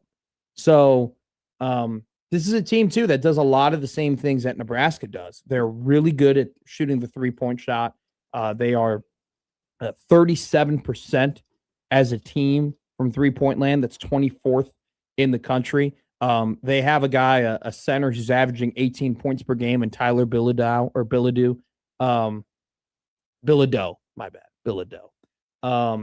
He's shooting 45% from three, right? And it's not one of those 45% from threes because he's, taking 18 threes. Like the guy's a three-point shooter. They got Donovan Dent, stud from New Mexico last year. Hasn't maybe had the year that people thought he would, but averaging 13 points per game, along with the fact that one of the best assist to turnover ratios in the country. And so this is a team that they kind of do some of the same things that Nebraska does. They shoot the three-point ball really well. They don't turn the ball over a ton. They got efficient point guard play. They're kind of built similar in size to Nebraska, which bodes well for Nebraska. I think when Nebraska plays against teams that have one big man, you have 1 7-footer, they can manage. The problem is when Nebraska plays against teams that have 2 guys like that or 3 guys like that, when you're talking about Purdue or when you're talking about a team like Illinois, 2 teams that they've lost to. UCLA isn't built like that. UCLA doesn't really have that size. So that kind of bodes well for Nebraska. It's just going to be about like playing who does the things that they do well better is really like the theme of this game. Who shoots the three-point ball better? That's going to be the team. Like, who leans into their strength better? Who's going to shoot the three better? That's the team to win the game. Who's going to be the team that turns the ball over less? Both these teams don't turn the ball over a ton. I will say this, though. So right now, Nebraska ranks 26th in turnovers a game in the country. But if you go through their last 3 games, and I counted this because I'm a sicko, they're 109th in the country in turnovers per game in their last 3 contests. So they got to cut that down a little bit. Some of that had to do with the fact that not having Sam Hoiberg for an extended period of time in the first half definitely didn't bode well. Basically played the entire second half, though. So it's one of those things where they're a 1.5 point underdog for a reason tonight. The Nebraska Cornhuskers are. I mean, this UCLA team has had a ton of success at home. It's going to be a battle. It's going to be a fight. It's going to be UCLA is very, very well balanced in terms of where their scoring output is coming from. You can say what you want about Mick Cronin and whether or not you agree, or probably more so people disagree with his antics and whatnot. And he's a psychopath. Well, did you see that there were rumors that he shuts off the cameras for practices because he doesn't want to get incriminated? Incriminated? Yes. Whoa. That was on Twitter. That's probable cause in my book. Yeah, that there were people who were in and around UCLA who was like, yeah, the guy's a psycho at practice and he doesn't allow any recordings because it gets tough.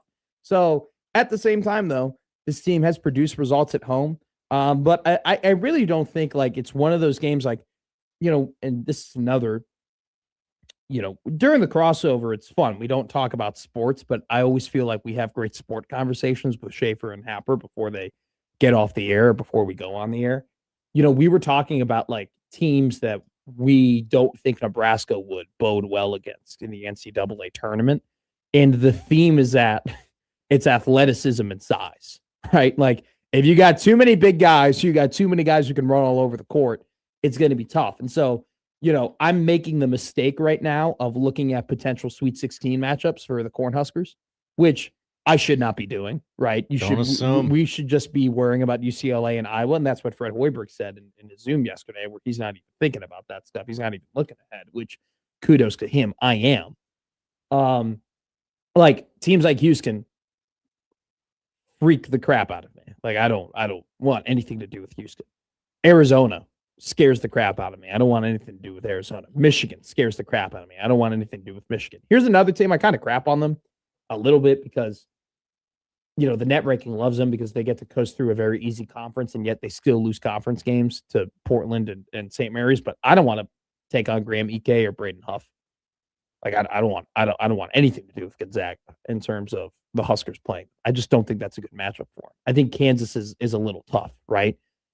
I think a matchup with UConn, like UConn and Nebraska, I think that could bode well for Nebraska. Like that's a better matchup than some of the other teams that they could play throughout the tournament.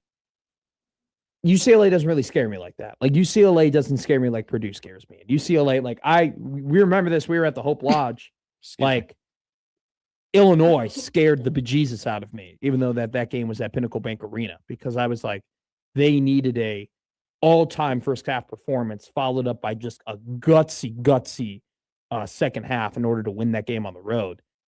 I think what they did at Champaign was going to be really hard to replicate again against Illinois. And Illinois, you know, proved that if you don't have the size to compete with them, they're going to beat you. And that'll be interesting for Illinois to kind of figure that out as they go through the NCAA tournament, because I think that Illinois is a bully that can't beat bullies. I don't think they can beat a Michigan or a Gonzaga or a Houston or a Duke. But I look at UCLA and I'm not scared by them like I am those other teams. I think the real thing that I'm scared about is this team is really good at shooting the three. This team doesn't really turn the ball over. They have better turnover numbers than Nebraska. Like they're a team that they can get hot and they may not give you an opportunity to come back in the game with them making their own mistakes. And then on top of that, they're really comfortable at home, right? Like this could potentially be a game where just UCLA just hits the gas pedal, and if they play their best basketball, they're going to win, you know? And if Nebraska plays their best basketball and UCLA plays their best basketball, I like Nebraska, you know? I like Nebraska. But the fact that this team is 16-1 at home, that doesn't just happen. You know what I'm saying? Like, I think sometimes we might fall a little bit too much of a victim towards trends, and we might fall in love with like, oh, you know, what do we always do? What is it? The week 6 AP poll, the top 12 in the week 6 AP poll in college basketball has produced almost every winner since 2000 of the NCAA championship. And we're like, oh, if you're not in that poll, you're not going to win the NCAA tournament. Like that doesn't really have anything to do with whether or not Braden Golke or Jack Golke is going to go off against you, you know, in the NCAA tournament. But it's one of those things we fall in love with. Like, I think this is one of those instances, though, where it's like, it's very clear based off of the results and the numbers that when UCLA plays in Los Angeles, they are hard to beat. And this is in a game where I think Nebraska has an obvious advantage anywhere, right? It's kind of not one of those things where it's like, oh, Nebraska shoots 3-point ball really well, and UCLA can't defend. Like, no, that doesn't really exist. So it's going to be an interesting matchup. The line is the line for a reason, guys. Like the line exists and the line is accurate because I think that this is going to be a very close game. And you know, having a spread of 1.5 kind of communicates that. I think though that if you get some of the performances that you get from guys today that you did against USC, especially in the second half, it's going to be hard to beat. Bryce Sanford continues to score twos the way that he does and is hitting those kind of left-hand runners and those turnaway jumpers. And, you know, if he's being aggressive on the baseline, finding guys in the paint, and if he's doing all that while hitting his threes and making acrobatic layups and, you know, sprinting to the hoop and, you know, dunking, like this basketball team is going to be very, very hard to beat. If Sam Hoiberg is playing like the floor general that he played like against UCLA, and if he continues to be one of the most efficient guards when it comes to turnover and assist ratios, not just like in the country, but historically, this is going to be a tough team to beat. Berke Buchtengel, man, I kind of got on him, and I got on him because Frager and Mask were hurt, and so his role, especially from an offensive perspective, needed to be elevated, and he started looking like 2024 Berke as opposed to looking like 2025 Berke. Now that Frager looks healthy, by the way, and he's slashing to the basket and he's playing, he's finally looking like the player he was before he hurt his ankle against Washington. I got on Berke because I was like, well, you look like the type of guy that I made a bunch of jokes about last year. Like you're the type of guy, you look like the type of guy where we created one of our best bits on the morning show out of because you just weren't playing well.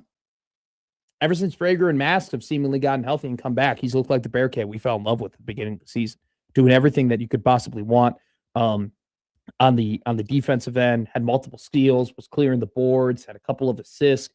I love it when Bearcat's cutting. When Bearcat just has his eyes to the basket, he's just clearing out lanes and getting to the bucket and giving guys options to pass to him. I think he's playing his best basketball. If he continues to play like that, team's going to be tough to beat. One thing is tonight. Here's one thing I'd love to see, Josh Hodson. Hit me. We see this tonight. Okay, so I'll be transparent here. I haven't really mentioned Nebraska to the Final Four recently. You have not. I've noticed that you don't seem to be on that train. And I'm not on that train. I am on Nebraska to the Elite Eight, though. Elite Eight. I definitely think that can happen. I just, I just don't think they really have that right now that maybe they had earlier in the year when they were trending that way. And I think also, too, it's like, as they've played Illinois and Purdue and Michigan, those teams were able to expose some weaknesses that we thought might have been there, but definitely are there, which is, once again, when they play teams with multiple bigs, they just have a very tough time dealing with the physicality, on the boards. I might be convinced, though, that this team could go to the Final Four if Rink Mask starts hitting threes again. He's missed 11 of his last 12 three-point attempts. And that Purdue game where at the very end he started making threes, like that was kind of the last instance we really, really saw him hitting that shot. I think if Rink can go back to being not just like, because Rink is always going to be able to spread the floor. Like he's made enough threes where teams are going to honor that, but he's shooting 32% from three right now. His final season at Bradley, he shot 35. 2 years ago, he shot 35 for Nebraska. If he can make a couple threes and get that stride back, I mean, he's averaging 5 3-point attempts per game, and he's only making 1.5. His 3-point shot ability, and we've talked about this with Robin Washut, like there are things that raise ceilings. His 3-point shot making raises the ceiling of this team.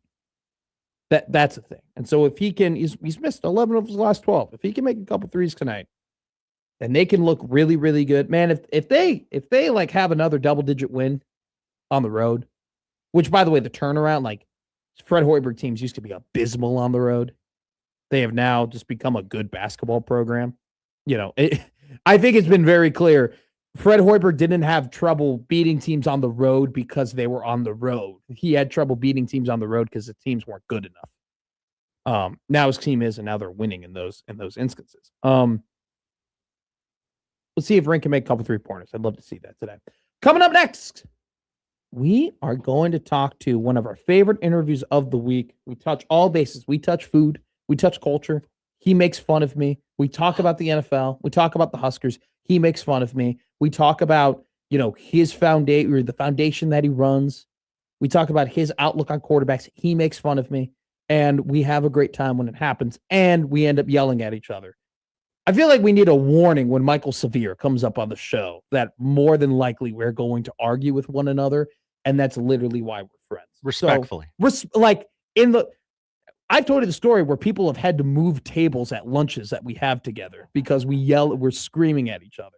So Michael Severe, the executive director of the Jed Award Foundation, joins us next here on Middays with Matt on 1620 The Zone. Middays with Matt on 1620 The Zone.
Now back to Middays with Matt on 1620 The Zone.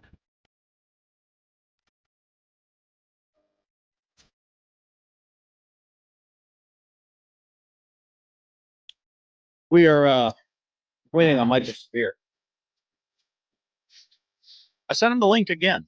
We'll see if it works this time. I went through my text to see if he had told me that he wasn't going to be able to come on or anything. You know, we got this new email system. I don't know if it's working. We do have a new email system. I still have multiple browsers. I'm never going to solve this problem.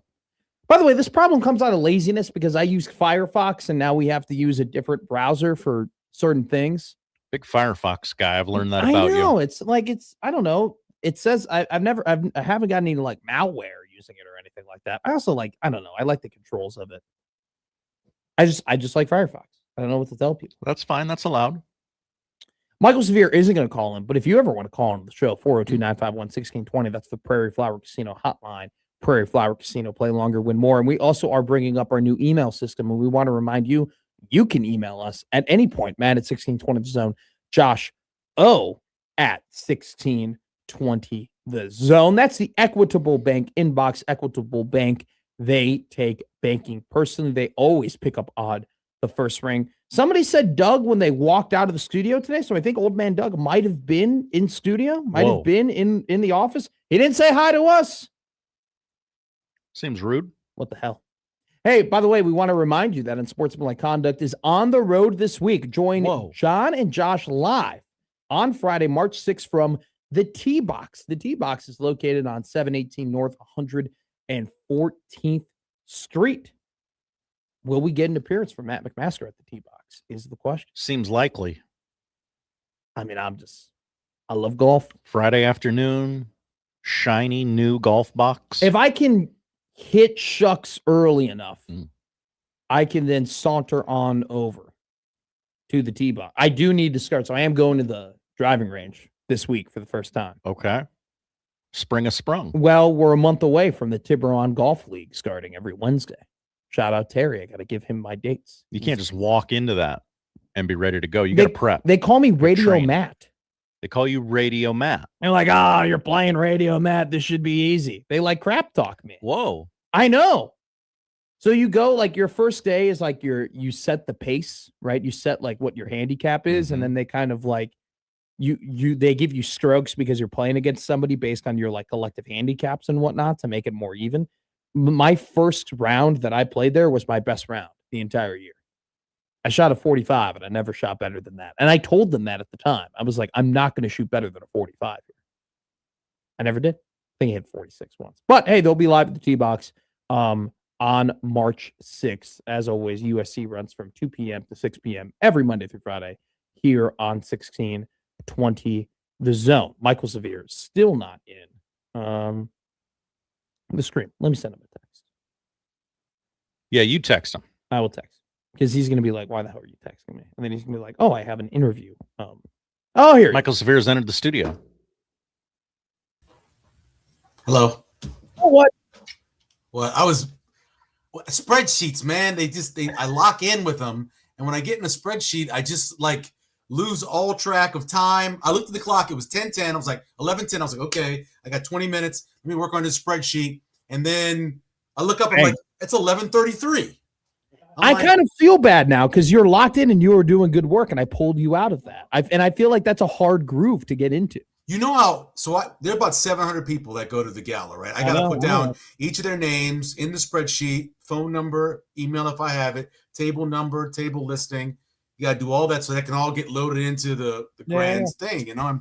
And so it takes a while. And I got to have people send me the stuff. Not everybody sends me the names of who's at the table. And so I got to, hey, can you please send me the names at the table? And yeah, you know, sorry about that. Oh, oof. Yeah. We're on that list. Yeah, I was about to say it shouldn't be hard to put Josh and I's names and numbers on there, considering the fact that you put my number on YouTube before for everybody to see. You literally doxed me.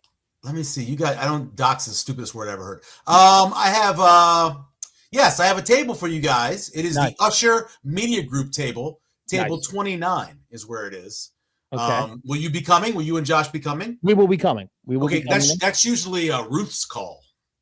No, well, Ruth usually sends me the names, but I will. That's great. I can get that started. I'll put John. I I have your email and I have your phone numbers. So Ruth and I are super tight.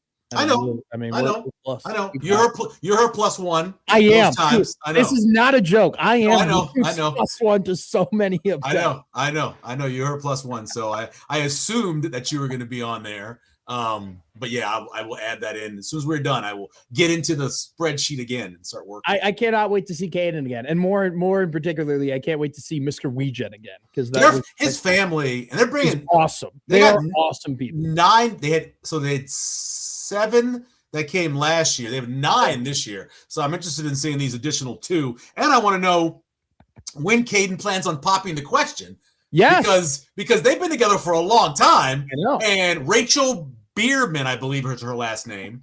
When Rachel's going to get the question pop is what I want to know. You should be an instigator when you. Is that doxing? Did I just dox somebody again? Low key, like you kind of, I don't know, revealing the identity of Caden Weegen's girlfriend on. Well, if you're on Instagram, I mean, she's pretty popular on Instagram. So yes, let me. I'm going to tell you right now. When are you asking the question to your girlfriend?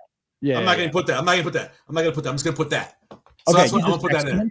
All right, let us know. Let us know when I guess you kind of are boys with Caden Weegen now because he keeps. I've known him for a while now. I know. I texted him during the combine, giving him props about how he did. Pointers? Did you give him some tips? Not to give him any tips. I was giving him encouragement. He's a little disappointed in his 40. He wanted about 100th more. So he was looking for a 4.44. So he was really close. He wanted Moses Malone. He tried to get him Moses Malone. He didn't. And so it's a basketball reference, Matt. No, I'm aware. Isn't 444? Isn't that isn't a 444 Jay-Z album too? No, I don't have any idea about that. I know Moses Malone in 1983 when asked how the playoffs were going to go, he said faux. It ended up being 4-5 because they lost one game to the Milwaukee Bucks. But they did have one of the greatest records in playoff history, going 12-1 in the 1983 championship when they swept those Lakers. Those, by the way, I always love because one of my party tricks is I can name you every single NBA champion from 1980. Typically, what messes people up is the 83 76ers because you go Lakers, Celtics, all in the 80s, right? Except for 87 and 88. Yep. And then you get into the real rhythm of the dynasties, right? Yeah. Pistons, Bulls, Houston, Bulls. So it's always the 76ers that mess people up. And my rule is when naming the NBA champions, when in doubt, drop a Spurs. When you don't know, when you can't, it was a Spurs year. Yeah. There's 03, 05, 07, 99, 14. It's always just they're always just they won 5. They won 5, yeah. 5, yeah. So after 7 and 2001 was essentially my last year of being a big time NBA fan. Yeah. That year, that was the year that the Lakers and the Sixers played in the finals. And that was pretty much my last year of really being a big fan of the NBA. But yeah, I can go back to 71. Well, see, the 70s is tough, Michael, because there are all those different champions in that year. It's kind of hard. Yeah, but see, it's a lot easier to memorize them when you watch them. Sure. Oh, 1,000,000%. And 83 is really the easiest one for me with being. But I not only know, so I know exactly what happened to the Sixers, in 77, what happened in that series, what happened in 78, what happened in 79, 80, 81, 82, finally in 83, getting over the hump. Well, 70 and 72 were the Knicks, right? Yep, and then 71 was the Bucks. And Bucks, then, that's the great Bucks team with both former Lou Alcindor and Oscar Robinson. Oh, yeah. And then 76 was the Trailblazers, and I think 79 was the Bullets. 77, the Trailblazers. That's the first series that I really was in. They beat the Sixers. Sixers were up 2-0, and there was a huge fight in that series. Okay. Dawkins got into the fight, and they flipped the series. Okay. And so the Sixers, that was my first heartbreak as a sports fan, losing that one. Ooh. Yeah, that was a big time heartbreak. That's and then of course, a great one. 79 was, the 81 was a heartbreak, I think my first sport heartbreak was also basketball related when Derrick Rose tore his ACL against the 76ers. No. That was kind of it. That was, and you knew And that was the thing too, where it's like the ACL at the time wasn't as recoverable now, like as it is now. You know, we were still in the era where you tore your ACL and you were done. Not really. That changed in 1990, dude. But 1990. It's way easy. Don't you agree? It's way easier now to come back from an ACL than it's been that way for 25 years now. Ever since they went to different surgery. So I had the old surgery initially. My first ACL was the old way. Now that's the 80s, right? Well, I guess done. Yeah. You can still come back. Yeah, he could. You're right. My vernacular is a little off. You could come back and still be a star. Yeah. The thing is, the biggest change in ACL surgery, obviously, was not having to open you all the way up, right? But the biggest change truly was the rehab process, where you went from being a year and a half, which is going way back, to being really 6 months now. Yeah. Now the mental aspect of it after that. But yeah, the ACL's come a long way. Even from when I had I had a zipper, I had the whole length of the knee. I know, that's crazy. Cut open. And then the second time I had the surgery, I didn't have that. I just had the 3 dots. Mm-hmm. But like I was saying, when Derek got it with how he played, everyone was like, he's never going to, he can never play the same game. The way he played before. Yeah. Do you know the number one, if you ask Nebraska fans, my age and probably the next 8 or 9 years older than me, you ask them, what's your first true heartbreak? Yeah. They will tell you, and it's so random, it's 1978 Missouri. Okay. So Nebraska couldn't get over the hump with Oklahoma, right? Yeah. Couldn't beat Oklahoma since the game of the century. Couldn't beat Oklahoma. Osborne couldn't beat them. You get to 78, they finally beat them. Then they play Missouri, a team they have dominated for the most part. They lose that game. Right after that game, they find out they're going to the Orange Bowl to play Oklahoma again. It literally tears. You have the conversation with these people who were huge fans they have tears about that moment and how sad it was. Let's talk about a happy moment. I said this yesterday, but I think you would have a better idea about it.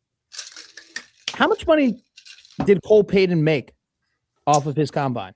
I think he made the majority of his money in the Senior Bowl week. Okay. I think that's a great point, because there were a lot of people who were like, hey, dude, we didn't know if he could play against top competition, and he's slinging the ball right now. That's a great point from you, Michael. Yeah, and I still don't know if he is a starting quarterback in the NFL, because every third throw still, even when you're watching, it's going to be a little erratic. It's going to be a little wild. It's going to be high into the left, That's what he is, and that's what he's been. I watched him in high school. I watched him win state championships at Westside. He's always been that guy. He really hasn't changed a lot of his motion. He's still an amazing athlete, big physical guy playing quarterback. He's a better throwing Taysom Hill. Yeah. That doesn't mean he can be a starter. I do believe that there's a spot for him, especially early in his career. The problem with a guy like Cole Payton, and this is so many guys, if you don't go in the first round, then all of a sudden you don't necessarily get the opportunity to play much, right? In games. You're totally right. Then all of a sudden you get thrown in maybe in your second year because a starter's injured. You're a third round guy. You come in, you haven't had any game experience, and then all of a sudden you're like, ooh, this guy's not ready to play. Well, he's been practicing, not playing. Yeah. So that's why. But if Cole Payton could go someplace where very early on he gets some time where he plays, 6 or 7 games in a season. Yeah.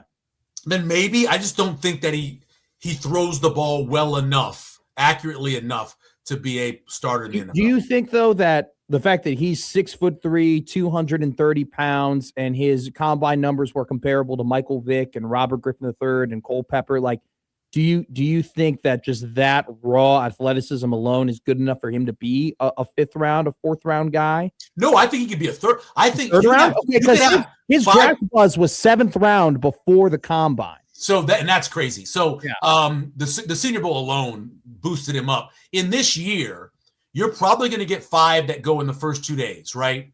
Yeah. So obviously you have Mendoza that's going to go. Simpson's going to be second, which is just a huge mistake in my opinion. Then after that, you're going to get the resurgence of Nussmeier. Somebody's going to take Aller. They just are. That's just the way quarterbacks work. And then I think the next guy is Cole Payton. I really do. He's the next guy. And then somebody may be on the same Joe Milton train that happened a couple of years ago, and they may take the kid from Arkansas, who literally cannot throw the ball. No, he can't. But He can't throw the ball, but he's an amazing athlete.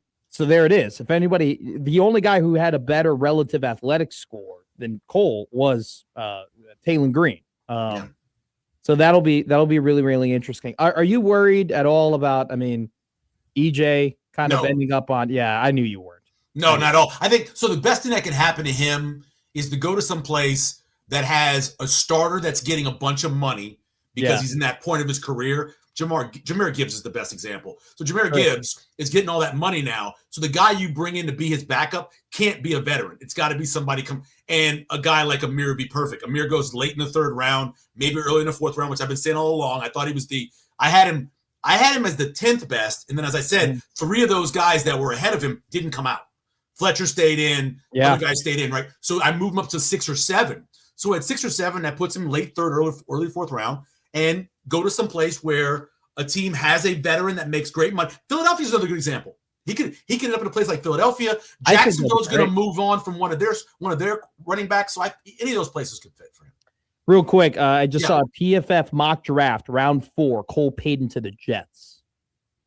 That doesn't shock me. I just think I think he goes before that. I think he goes in the first 2 days. Okay. All right. I think that late in that third round, you're going to see a run on those quarterbacks who didn't have the greatest college career, like Nussmeier ended with the injury and Aller the whole career. But people are going to look at him and go, "Wow, they have physical traits. They could have been great. We're gonna draft them. We're gonna get a steal." That's what they think. 2 biggest takeaways that a lot of people had coming out of the combine was Sonny Styles wasn't going to get out of the top 10, which I think is a no-brainer. I thought he was 7. I thought that before he got to the combine. Yep. And I kind of saw this trend coming a little bit, Michael, because you kind of saw this guy, and some of these mock draft guys, they have their own takes, but when you start seeing some guys have there's consistencies across multiple dudes, it's because they're all hearing the same thing. And you saw Jeremiah Love go from 12 to no way he's going to get past Kansas City at 10 to now he's not going to get past New Orleans at 8. There's a real belief that he's not going to get out of the top 5. Is that something that you agree with? And if you're a team like Arizona or a team like Tennessee, do you go defense even though Arizona probably needs more help on the offensive line? And, you look at Tennessee, they probably need somebody next to Jeffrey Simmons. Do you still go running back if you're one of those 2 teams? See, so Tennessee made their trade to get a defensive end, right? Jermaine Johnson. Yeah. I still believe that Tennessee is going to move back because that's where you grab your wide receiver. That's what they need. They need more playmakers to help. And then whoever comes up might be coming up for Jeremiah Love. All the New Orleans beat writers all think that he's going to go 8 to the Saints. They have them all locked in. They've been locked in their mock drafts for a while. I don't know how I feel about that. I'm always concerned. I don't think you have to take a running back. I don't think that the difference in that running back and the Washington kid from Arkansas or some of the guys you're going to go in the 4th and 5th round is that big of a difference in terms of performance. We've seen so many guys. Remember, Kamara only was a 3rd rounder because the Saints moved up to get him in there. He was falling in the draft. He became one of the best running backs in the team's history. So I don't know if you necessarily have to take him there. Would I be sad if they took either him or one of the top wide receivers? I wouldn't, because offense is great. I'd rather a pass rusher personally, or another help, a right tackle is what I would like to see. So, or a guard, so that could be later, obviously in the 1st round or the 2nd round. But I look at the Saints and I look at that 8, 9, 10. 8, 9, 10. You're gonna have a running back's gonna be there or a wide receiver. Yeah, a wide receiver or a running back, and then maybe Sadiq goes that early. And Caleb Downs could be there too. We'll see what happens. Yeah, I think he goes before 12. We'll see. I can't imagine Dallas letting him get by. No way. I couldn't imagine that. Can you imagine Kansas City letting him get by? Yes, I think Kansas City has this. Look, whatever they do has been great, right? Yeah. Simmons falling all the way to them was an incredible pick to be their starting left tackle, and they always do good jobs outside of the year they took Hilaire, the running back. Well, LSU, they've had a couple. Sky Moore was a mess up. Yeah. Hilaire was a mess up. Xavier second round wasn't Caleb. Sky Moore. I thought he was 2nd round. I still believe Xavier Worthy. But Worthy. I still believe Xavier Worthy can be a really good. He's got to be healthy. I understand that completely. I still think he can be a very good player in this offense. So I think what they do is they're going to take one of those wide receivers. Oh, Tyson or Tate? Yeah. Okay, maybe. Yeah. I think one of those 2 things are going to happen. And I don't think they take Caleb Downs. I don't see them being that kind of team. We're going to talk about quarterbacks at the 1 o'clock hour. But before I let you go, Michael Severe, the executive director of the Judd Award Foundation, who's a little bit over a month away from your big gala celebrating. No, under. You're under? What? Today's the 3rd. What is it? April? The 2nd. Oh, wow. Okay. So a little bit under a month. That's why I'm digging deep into spreadsheets. Caden Weegen, back-to-back Judd Award winners. So can't wait to see Caden. He'll be here in studio on one of those days heading into the Judd Award Gala. But Thursday morning. He'll be in on Thursday morning. Yep. Do you have a Malik Willis take? Do you have a Malik Willis opinion? Is it a mistake? I told you, we talked about this a couple weeks ago, and look, do I believe that he is a full-fledged starter in the league? In my mind, I say no, but starting with Baker Mayfield, these reclamation projects, even Daniel Jones, until he got hurt last year, was playing really well. And obviously, we saw what happened with Darnold, right? So we see this. So I would never write him off. The difference is that he wasn't a top 10 pick. So those guys are top 10 picks, and they had that happen. I said to you, I think wherever Willis goes, I think his backup or the starter that's ahead of him need to be the same kind of quarterback. So when something happens to either one of them, you don't have to change the offense. If he goes someplace to start, I think it could be. So what happened? Tell me what happens with Miami. Do they just release Tua? I don't think they trade him. The contract's too big. That trade him. I'm pretty sure that there's a good chance that Arizona and Kyler Murray is going to get traded. So if Kyler Murray gets traded, a place like that would make sense for Malik Willis, I think. I think Arizona might want Bagent, though. Apparently, Arizona's all in on Bagent in Chicago. That's crazy. I know. I agree. That's insane. Michael's not a starter. Oh, I know he's a second or third. He's a second or third round. Yeah, he's a great backup, and he's smart, and he's going to stand there and be smart next year. Yeah, no, I agree completely. The problem you have with this whole class is that you don't have either free agents that are really you're enamored with. The guys you have to trade for are going to get cut. They all have problems, right? And then you don't have anybody. There's just nobody available, man. I know. There's 9 teams I have. Shove the guys around. Use a quarterback. Do you know who the Cleveland Browns are going to start game 1? Dor Sanders. No. Who? Deshaun Watson. I know. They're going to start Deshaun Watson. That's what they're going to start. That's where we are in this league. That's crazy to think about.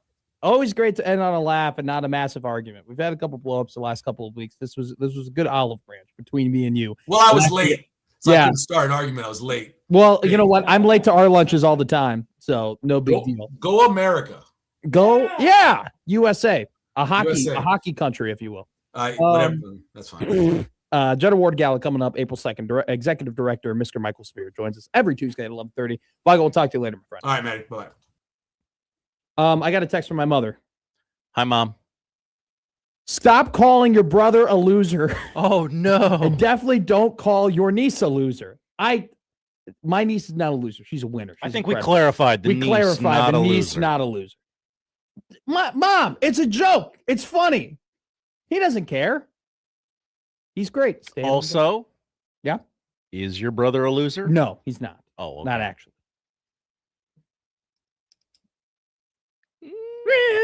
Coming up next on News with Josh Hudson on 1620. Middays with Matt on 1620 The Zone.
And now we've reached the point in the show where Josh Odson reads the peculiar, the bizarre, the comical, the odd news with Odd Son.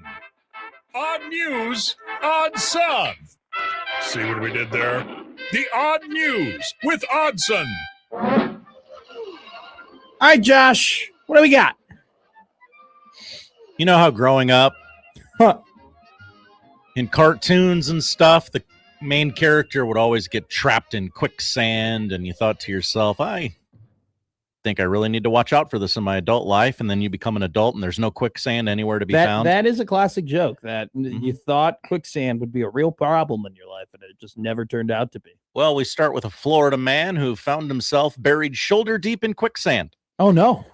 Dramatic body cam video footage shows the rescue of a man who had been reported missing before first responders found him stuck in the sand pit at Vulcan Materials Company. According to the sheriff's department, the Jacksonville man, identified as 36-year-old Andrew Giddens, was reported missing last month after a welfare check following concerns about his state of mind due to a breakup. Multiple agencies began looking for the man, including an aviation unit, as his loved ones remained concerned for his safety. His car was found parked on the side of the road near a sand plant in Gainesville. Last week, things took a dramatic turn. First responders called into action by an employee of the sand plant who also happened to get his car stuck nearby and stumbled upon the missing man. That's incredible. How long was he there? I don't think he could have been in there for the full month. No. But can you imagine if maybe he is trying to get away from some people, and like he was trying to, start a new life, and then quicksand is the thing that brings him back. Rescue crews tried to pull the man out using ropes, but then brought in ladders and other supplies when the surrounding ground proved unstable and unsafe. One of the rescuing deputies also became trapped in the quicksand and needed help getting free. Everyone's okay now. There is but what a harrowing tale. There is like a Discovery like YouTube video of a guy purposefully getting stuck in quicksand, and apparently it was incredibly painful getting out. Like it was the worst experience he ever had. Like they proved, hey, if you get caught in quicksand, you're going to be fine. Like you're going to be okay. It just sucks getting out of it. So there you go. Maybe quicksand is a problem that we have to deal with. And then story number 2. I don't want to get too political here. We're a fun show. We like to goof around and have fun. Scientists, science guys, science girls, you need to stop playing God, okay?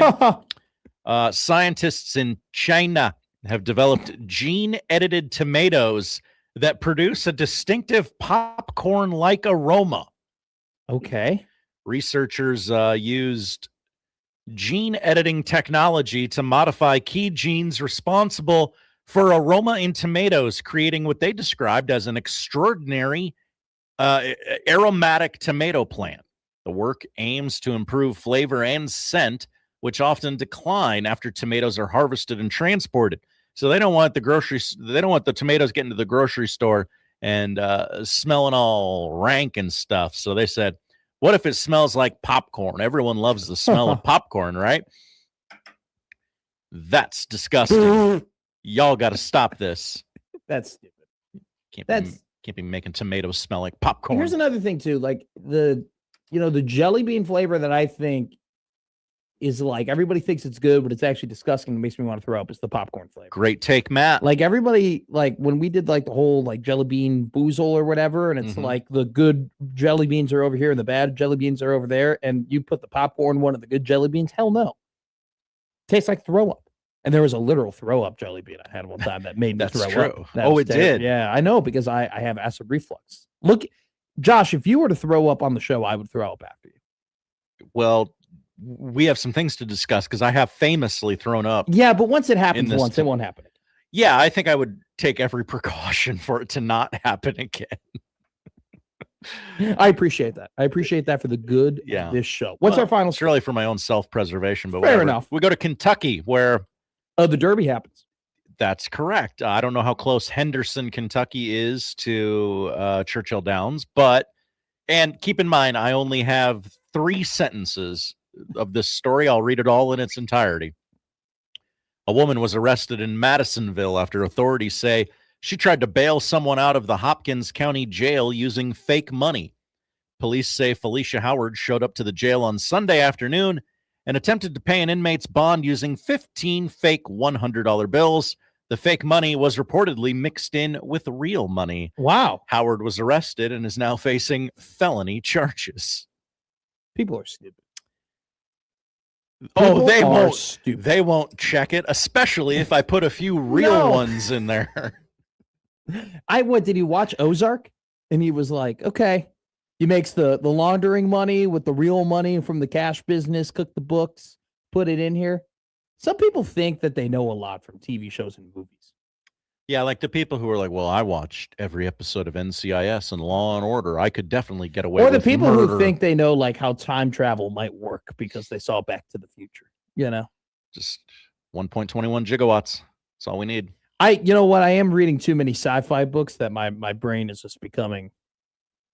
I think I'm smarter than what I am at this point after listening to sci-fi books. I probably need like a nonfiction book next, you know. Okay. Probably need to learn something. But people do say nonfiction books are boring. That is a take that people have. So I don't know. Probably have to discuss. My book offensive coordinator, Josh Peterson. He's my book OC. He's your play caller? Yeah, he is. Yeah. Tells me exactly what I need to read. Coop writes in, I think you meant sympathetic reflux other than acid reflux, or you're the world's youngest dude. I have acid reflux. I do. I take pantomeprazole for it. I had acid reflux when I was in college. It's terrible. I probably It's the still worst. do. I can't decided I'm not medicating it. I anymore. can't have Chinese food after 1 o'clock, or I'm gonna feel it in the morning. 1 o'clock. I know. We've got it down to a science. That's oddly specific, Matt. Well, it's because you learn. I can't have sure. I can't have like chow mein for dinner. When I used to work the morning show, I could have Panda Express for lunch. Now I can't. Panda Express out, not on my play sheet. Oh no! Well, one of my favorites. At least you know what works and what doesn't work. Same thing with Chipotle. I feel like I have Chipotle, and it's just like the sodium is so high that it just is like it's just gargling in my stomach. Well, I'm glad you said sodium because I was like, I don't think of that as a terribly acidic meal. No.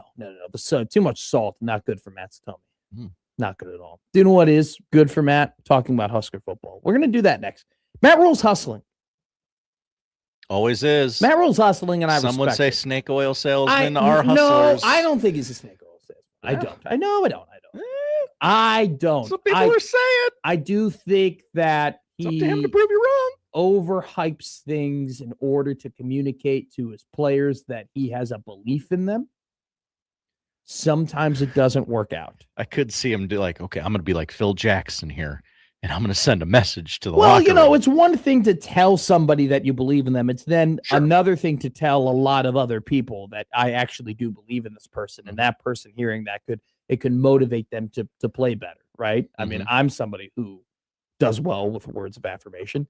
Sometimes he does that, and sometimes it doesn't look good. The D-line is going to be hell on wheels, or we always make fun of about the Quinn and Ives stuff.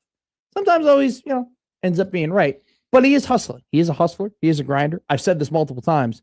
The success that they lack, especially from last season, isn't due to a lack of effort. They're trying. And he revealed something. I was like, hell yeah, good for you. Glad that you're doing it. We've also have some spring reports from people who have sources, and I have one little take. I have a small little take on it. A takelet. Just a little takelet. And we'll talk about more things here on Middays with Matt on 1620 The Zone. Middays with Matt on 1620 The Zone.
Now, back to Middays with Matt on 1620 The Zone.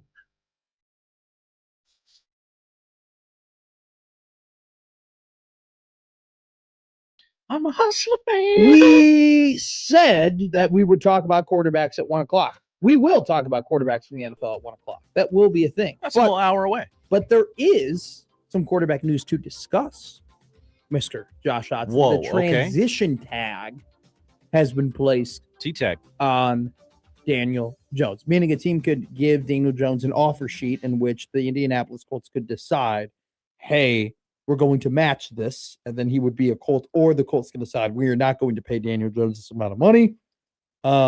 Rich Eisen, who was at the NFL Combine and talked to Chris Ballard, the GM of the Indianapolis Colts, said he did not get the feeling at all that they were going to allow Daniel Jones to play football for another team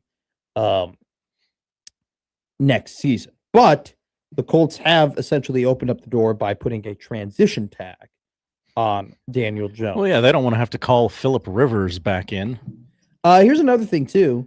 Very interesting development here from the Minnesota Vikings. They are now open to trading Pro Bowl edge rusher Jonathan Greenard. Here's the thing. So I was reading a Warren Sharp article about best bets, and already we've had, who's going to win the NFC and who are going to, the Super Bowl odds and all that type of stuff. Like we've really, betting has become ridiculous that even before the free agency market opens, and teams are changing and, evolving as time moves on, that we're already putting values on these teams, which, by the way, I would never, ever advise anybody to bet a future of any sort. That's coming from Matt McFutures, everybody. Free agency. Don't do that. That's stupid. You're more likely to hurt yourself than you are to gain value, wait, so we're guessing that this team's going to have a good free agency, and then we're guessing that this team is going to perform well. It just makes no sense. But all this to say, Warren Sharp's best bet 2026 NFC championship odds, his best value bet was the Minnesota Vikings, in part because their defense was third in yards per play allowed and fourth in points per drive allowed. And they got pressure at the highest rate last year at 44.5%, in part because of Greenard. They really, if you look at Minnesota, they really are a quarterback away from being a very competitive team next year. The problem is, and we kind of described this with Michael Severe, the quarterback market fairly thin in terms of acquiring a new starting quarterback heading in to next season. That's right, man. It's just one of those things where I agree with this decision from Minnesota to say, hey, we're probably going to trade Greenard, because it's very fun to say, hey, I'm a quarterback away.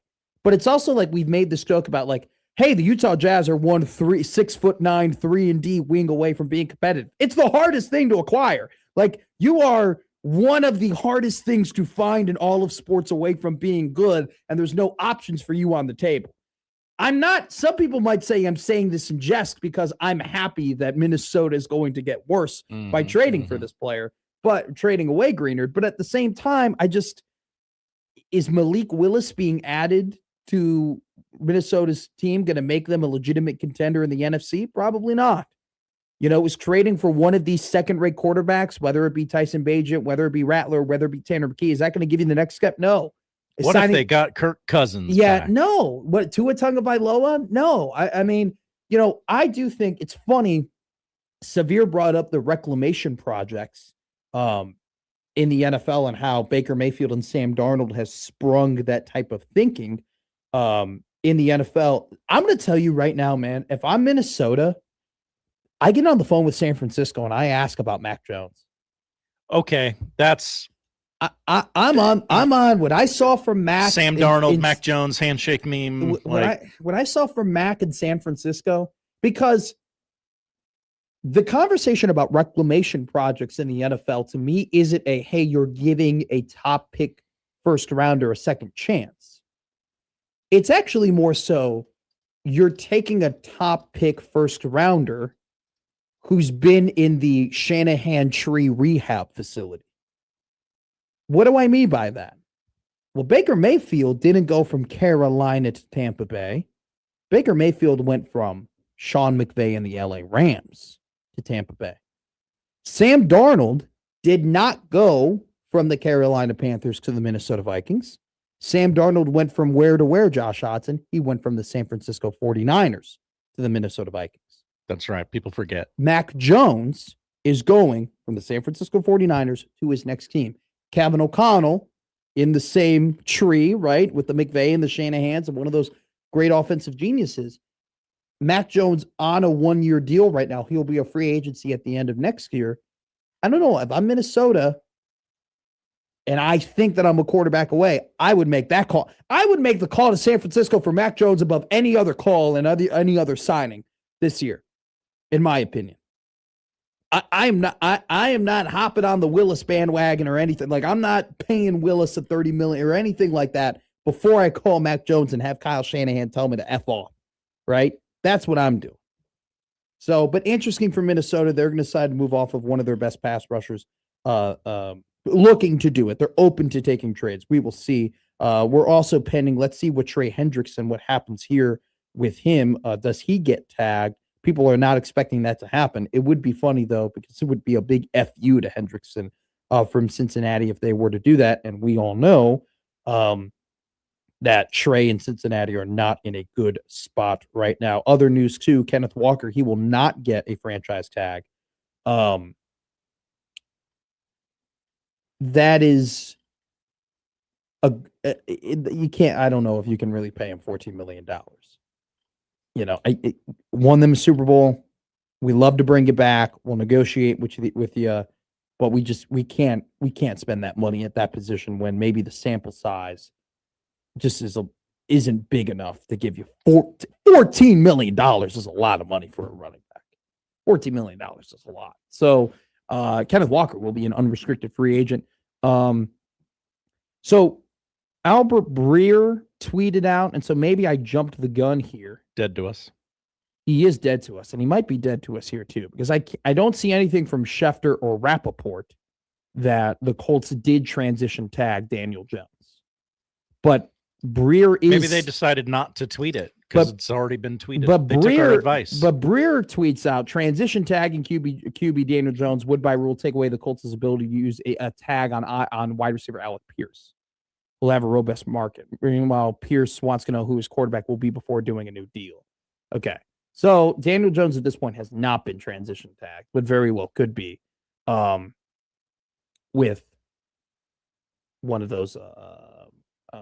If he gets transition tagged, then he still could potentially go elsewhere. But the Colts would own his rights. Alrighty. So that's kind of your quarterback, your quick little free agency update in the NFL. We'll talk about more about it at 1:00. Let's talk about the Huskers. So do you want to talk about, all right, door number 1 or door number 2? Let's do that. Door number 1, door number 2. You going to tell me anything about these doors, or I just have to pick a blind door? I'm okay with picking a blind door. Door number 1 is about Rhule, and door number 2 is about players. Do you want to talk about Rhule first or talk about players? Let's go top down. Let's start with Rhule. All right. So he went to the NFL Combine in Indianapolis. And he loves going places. And you know what? But like, if I could, I would. Yeah. You know what I'm saying? I would. I don't. Like I agree. You know, he loves traveling. But if I had a private jet that I could take just about anywhere. Now, here's the problem, though. Those tiny planes do scare me. Like, getting me on one. I get scared by those tiny planes. Like when I'm in one of those, like, you know, cruiser jets or whatever. Like, you know, on those tiny 2-row planes. Like you get like 2 seats. I can't do that. So I don't know if I do well in a private jet because it's just I get knocked around too much. Well, luckily we're so blue collar, we don't have to worry about it. You know what? I think I will be a commercial dude my entire life. But I don't think I'll like ever be because like if you're flying first class, are you really blue collar? No. But you do want to be like row 12 to 15. You still get some like extra leg room, and like you get the nice TV screens. And maybe you sprung for that mid level. Yes, blue collar plus, if you will. Ooh, yeah, if you will. So we went to the Combine, And typically it was like, yeah, typically when our guys go, like, this is just something I do. I go to the combine, I support him, talk to him, whatever. But then he revealed that he actually went to the combine on a business trip. Business trip? And that he brought Keith Williams and he brought some of his guys and they went to Indianapolis and they all booed Carson Beck. They talked to 30 agents in Indianapolis who also are representing high school players and college players. Now, he in particularly said high school players. So, but you also can kind of put the representing college players as well. But kind of love that. It's a big networking thing. I kind of love that. I kind of love that. Like, we're going to go to the combine and yeah, Emmett's going to be there and Deshaun's going to be there. And those are our dudes and we want to support them and whatever, you know, coaching they might need or whatever, you know, whatever support we might be able to give them. Great. But going to the combine and be like, nah, dude, we're gonna get on the ground floor. We're gonna make relationships with these agents. We're gonna convince these agents that when they talk to their clients, that they're gonna go ahead and say, hey, Nebraska's moving in the right direction. Nebraska has great facilities. Nebraska has a coach who's got the right mindset. Nebraska has good position coaches. And you know what? Like, this is a relationship business. All right. Especially too, when there isn't like a CBA and like the money is kind of flying everywhere and there aren't necessarily set markets. Like, having relationships with agents and having agents who know that their clients are going to be taken care of by people that they like to be around, right? And stuff like that, that matters so much when you have just so many other options, right? Because that's what these like high school agents have in comparison to the NFL, right? The NFL, like, when we're talking about agents getting their clients to places, right? There's only 32 teams in the NFL. And out of those, and because there's a salary cap, there's only an X amount of percent of those 32 teams who actually have the money to pay that player. And then out of that percentage of teams that actually have the money to pay that player, there's a percentage of teams that actually have that need, right? So agents are really only like top free agents in the NFL sometimes might have single digit teams who can actually acquire them, right? Where with college players, that's not the case, right? Now that there are budgets, right? I mean, there are budgets and needs that play into what college players, what teams are available for them to go to. But the options are way more out there for agents to assign their players to certain teams, right? And so relationship building, I think, is so important. And having an agent that thinks highly of your staff, having an agent that thinks highly of your program, having agents that can communicate and say good things to their clients are so vitally important in the game of acquiring talent, whether it be through high school or the transfer portal in college. The fact that they treated this combine like a business trip, hell yeah, man. Hell yeah. Like I love that. And he even talked about, even kind of hinted at the fact that they were talking to agents trying to figure out what other teams are doing. Like, how are they acquiring your players? What are they offering you? What are some of their strategies? I appreciate a coach who's willing to, he doesn't have to go to Indy to do that. He's in the middle of spring ball, right? Like, they're trying to figure out things that are going on like within the program. And they got a new defensive system that they're trying to learn, and the willingness to kind of take that time, that he had to go ahead and move, try and develop relationships to move this program forward. It may not be super unique, right? There are other teams, I'm sure, that are doing this, but the fact that he is cognizant of it and actively doing it, I want to give him kudos. I want to pat him on the back and say, hell yeah. Because I think that is smart and something you need to do. And, I'm a type of guy where if Matt Rhule messes up, I'm gonna be right there to say something about it. Okay. But if Matt Rhule does something good, we got to have a two-way street here, right? We have to be fair and we have to go both ways. And this is one of those instances where it's like you going out to Indianapolis and you grinding and you building these relationships with agents and stuff. I'm willing to say, hell yeah, good for you. And that's something good. All righty, let's get a little negative. Because we got to be a little honest here. So, our friend Steve Sipple, along with Sean Callahan, who have a great relationship with Sean, coming up in Lincoln, always kind to me.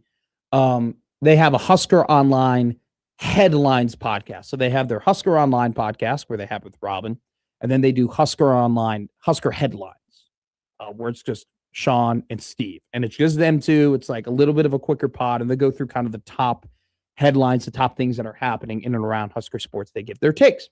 And full transparency, from some of the articles that I've read, like there hasn't been too many, hey, this is what we're hearing from spring ball. There's been a couple of names dropped, but there hasn't been like a ton of info that I've been able to find, especially through Husker Online. But they went ahead and they dropped a lot on this Husker Online Headlines pod. And so I want to encourage people, go ahead and listen to that. I think it's Sean and Sip do a great job. They were talking about guys that were popping, things that they're hearing, people who are at practice that are making observations. What are they telling Sip and Sean? And so listen to that podcast, Husker Online Headlines. And they said Quasi Gilmer is flashing. And he could potentially be wide receiver 1. He should put pants on. They said that Anthony Calandria is bringing this energy. He's looking the part. He's playing really well. This is he has a swag. They're saying that, they're hearing that Luke Sorensen, tight end, freshman, could hit the ground running right away, could be an instant impact player. That's something that a lot of people are saying. True freshman, Luke Sorensen, tight end, could play right away. Jamal Rhule, he's looking really good, right? He's, even Rhule said it, put on 210 pounds, has the speed, he's becoming comfortable. We've also, another thing too that Sipple and Callahan talked about was, man, the offensive line. The O-line, okay. Probably got a couple starters. They're popping. They're looking good. And I'm not disputing any of this info. I'm not. I have nothing to dispute here. I do find a pattern, though, of this.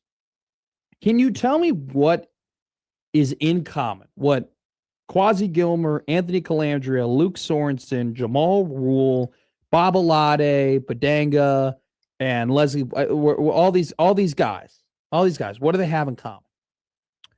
I don't know about you, Matt. I've never seen any of them play football. I guess I have seen Anthony Calandria. I've seen Quasi Gilmer play football, and I've seen Anthony Calandria play football. How about I couch it with in a Nebraska uniform? Bingo. The one question I will ask, I'm just asking. We're just asking questions. We're just asking questions.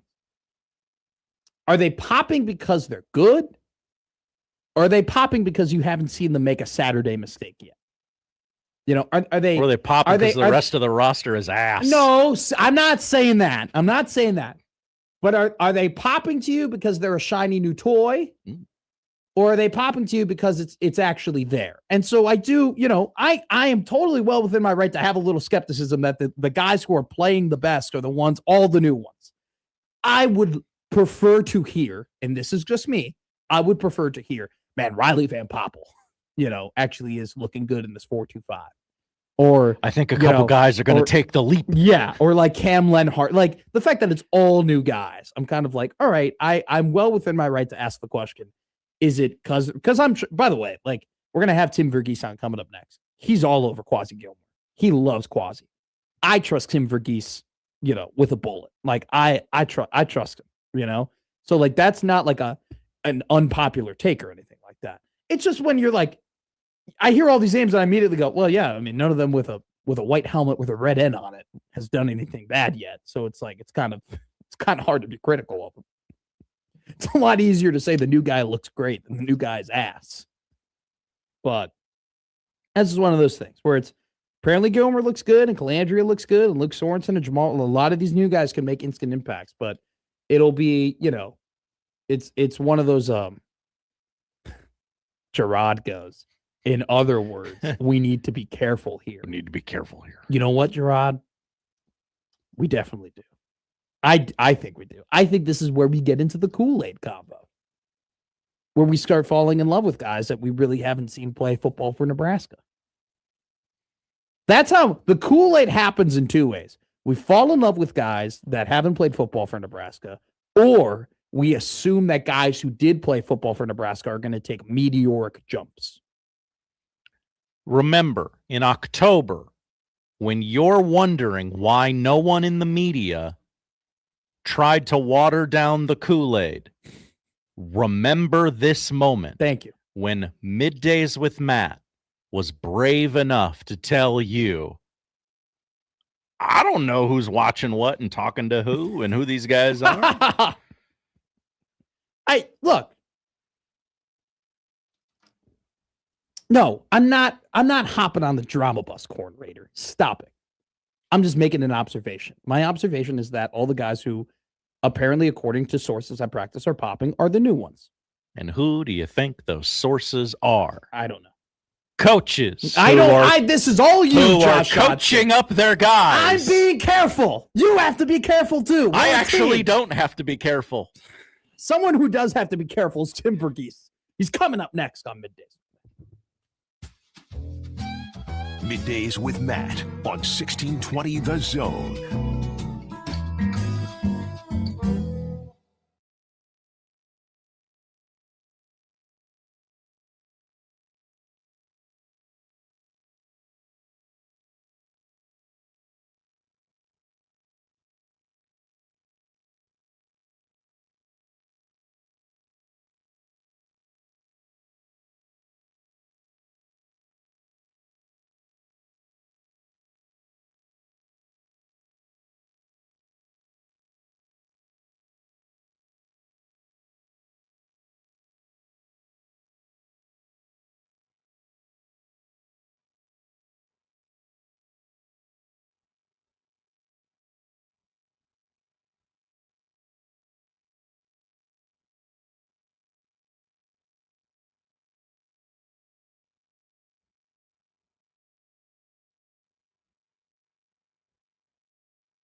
Now back to Middays with Matt on 1620 The Zone.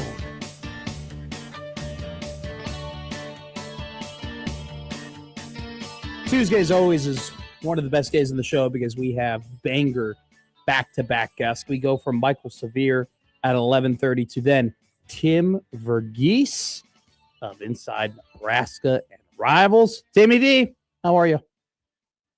How we doing? I'm doing good, man. We're already a third of the way through spring. What the hell? I know. Isn't it crazy? It's kind of wild. Like, I read that today, and I'm like, I cannot believe we're 33%.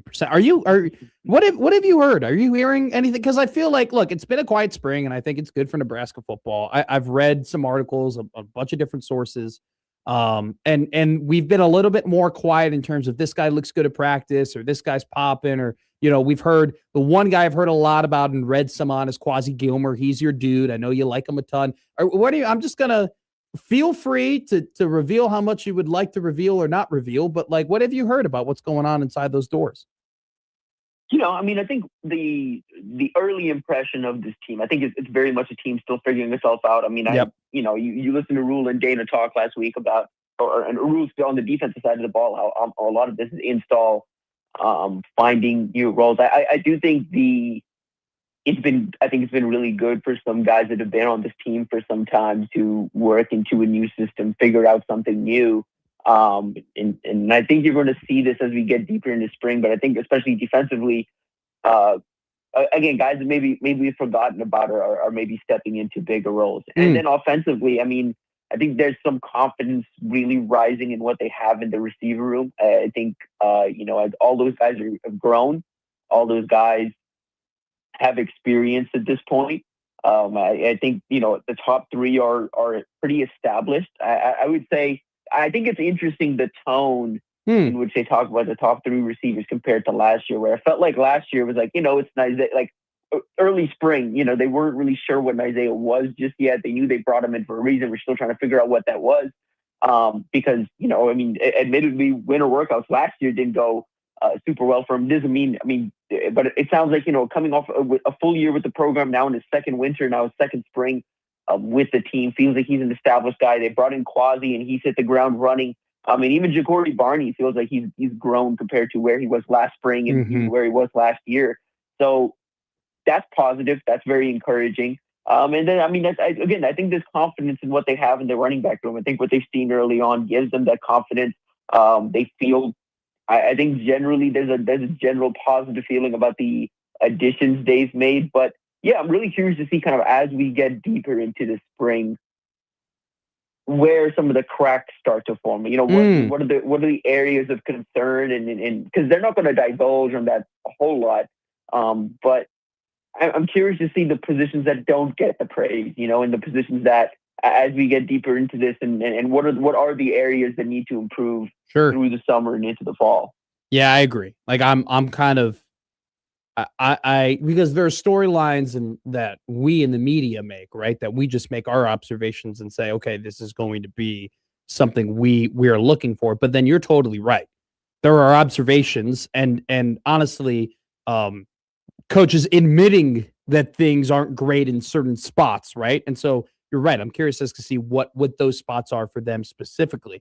You reposted a really good article posted by Steve Wilfong of Rivals, obviously. Big weekend of recruiting coming up for the Nebraska Cornhuskers, this 2027 class, right? I mean, this is 2026 in a way is about performing to the point where you can continue this momentum with the 2027 recruiting class and get some of these guys locked in and have the future be really bright for Nebraska. Give us the skinny. I mean, what are some names that people should be on the lookout for, and who are guys that maybe Nebraska is closing in on or trying to make some ground up with? Yeah, it's big weekend indeed. I think you kind of can't ignore what Chief Wade's doing here. Yep. Early on in his this is going to be his first spring on campus.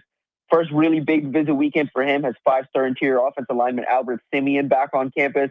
The guy who's visited Nebraska before. Nebraska front runner alongside Texas A&M and LSU. Notre Dame a rising contender. Really the ground here. You have to make up ground on Texas A&M. You have to fend off Notre Dame. Really important they get him back on campus this spring and early this spring. So he's going to be back on campus this weekend. Jordan Agbanova, the number 5 interior offensive lineman. He's visited Nebraska before, plenty comfortable with this coaching staff. and now has a return visit set. Also expected to officially visit this summer. So Nebraska up there with Texas A&M, with Georgia, with Florida in that recruitment. Timmy Aliu, we've talked about him before on this show. Four-star offensive lineman who visited for junior day. He also visited in the season. Coming out of that junior day visit, felt like Nebraska kind of taking a lead, and he's going to be back on campus this weekend. Basically, the second visit for him in 3 months. That's big.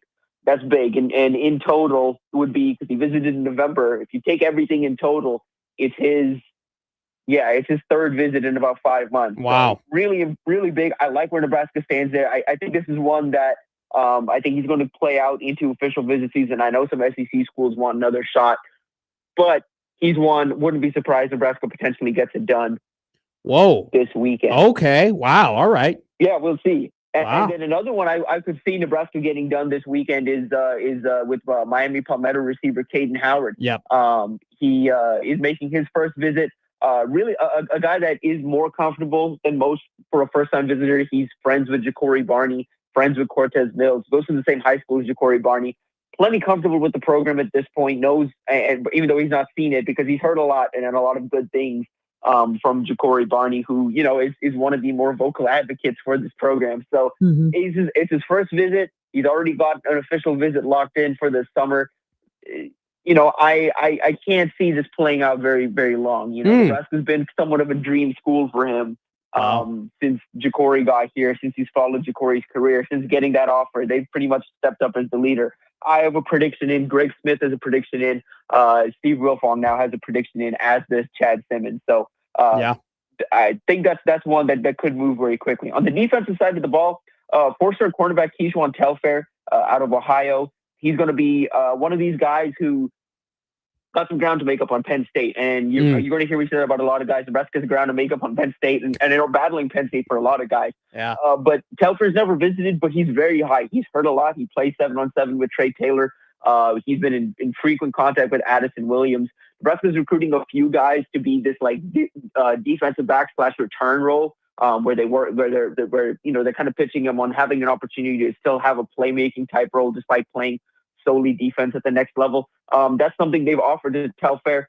He's hearing from Addison Williams, Dekeel Shorts, Anthony Johnson, assistant director of player personnel. So first visit for him, and an opportunity for Nebraska here to lock in a return official visit with him. Within the region, Prince Goldsby, four-star edge rusher out of Blue Springs South, had a really productive junior season. Pretty much single-handedly responsible for, well, not single-handedly, but was a key reason Blue Springs South went 9-0 in the regular season. Had a really good year. Uber productive pass rusher making his first visit. Nebraska very much in the mix. They've been in frequent communication. He likes a lot of what he's heard so far, but they've yet to get him on campus. It's a big visit for him. Kobe Rhymes, linebacker out of North Kansas City. This is another one. Yep. I think he's going to play his recruitment out, but he's a guy who he loves Nebraska. He's visited Nebraska a ton. He camped last summer. He's got a bunch of big national offers. He's excited about exploring this offseason, but Nebraska has a chance here to shut it down before he even gets a chance to do any of that. And then to close this thing out, Jalen Hill, four-star cornerback out of St. John Bosco, powerhouse program, of course, out of California.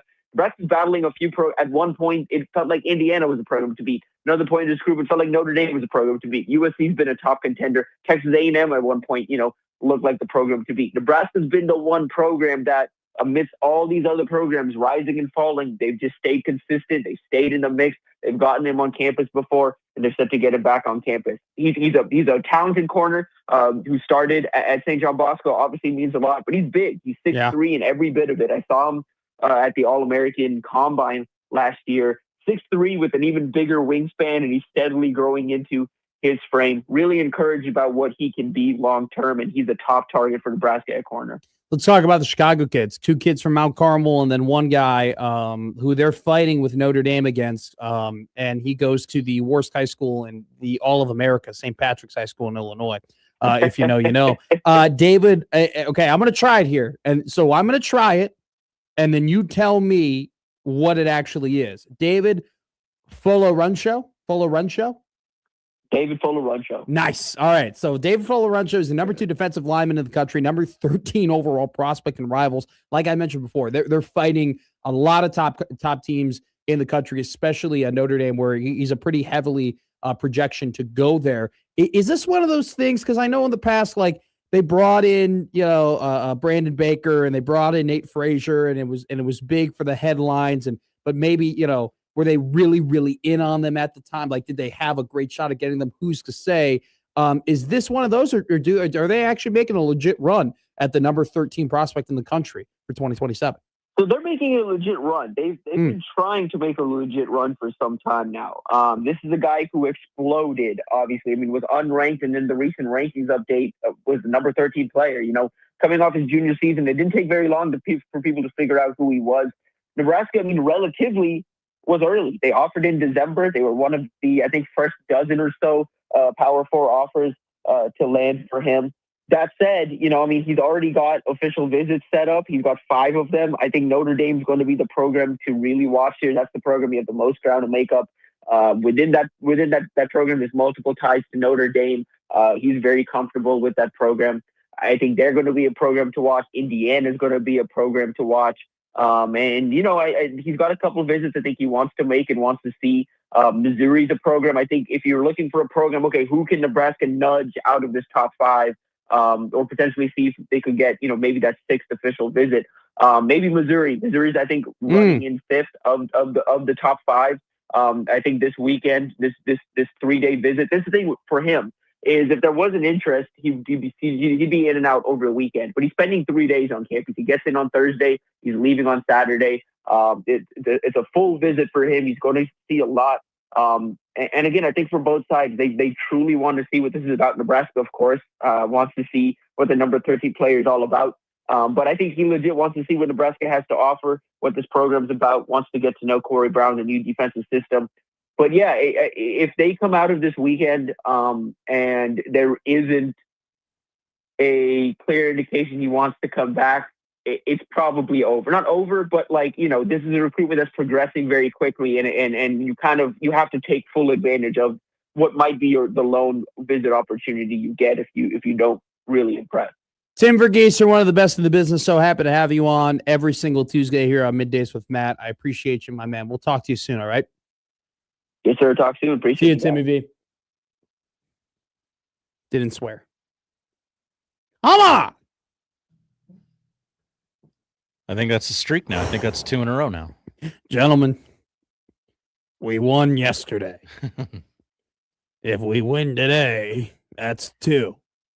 And if we win tomorrow, that's called a winning streak.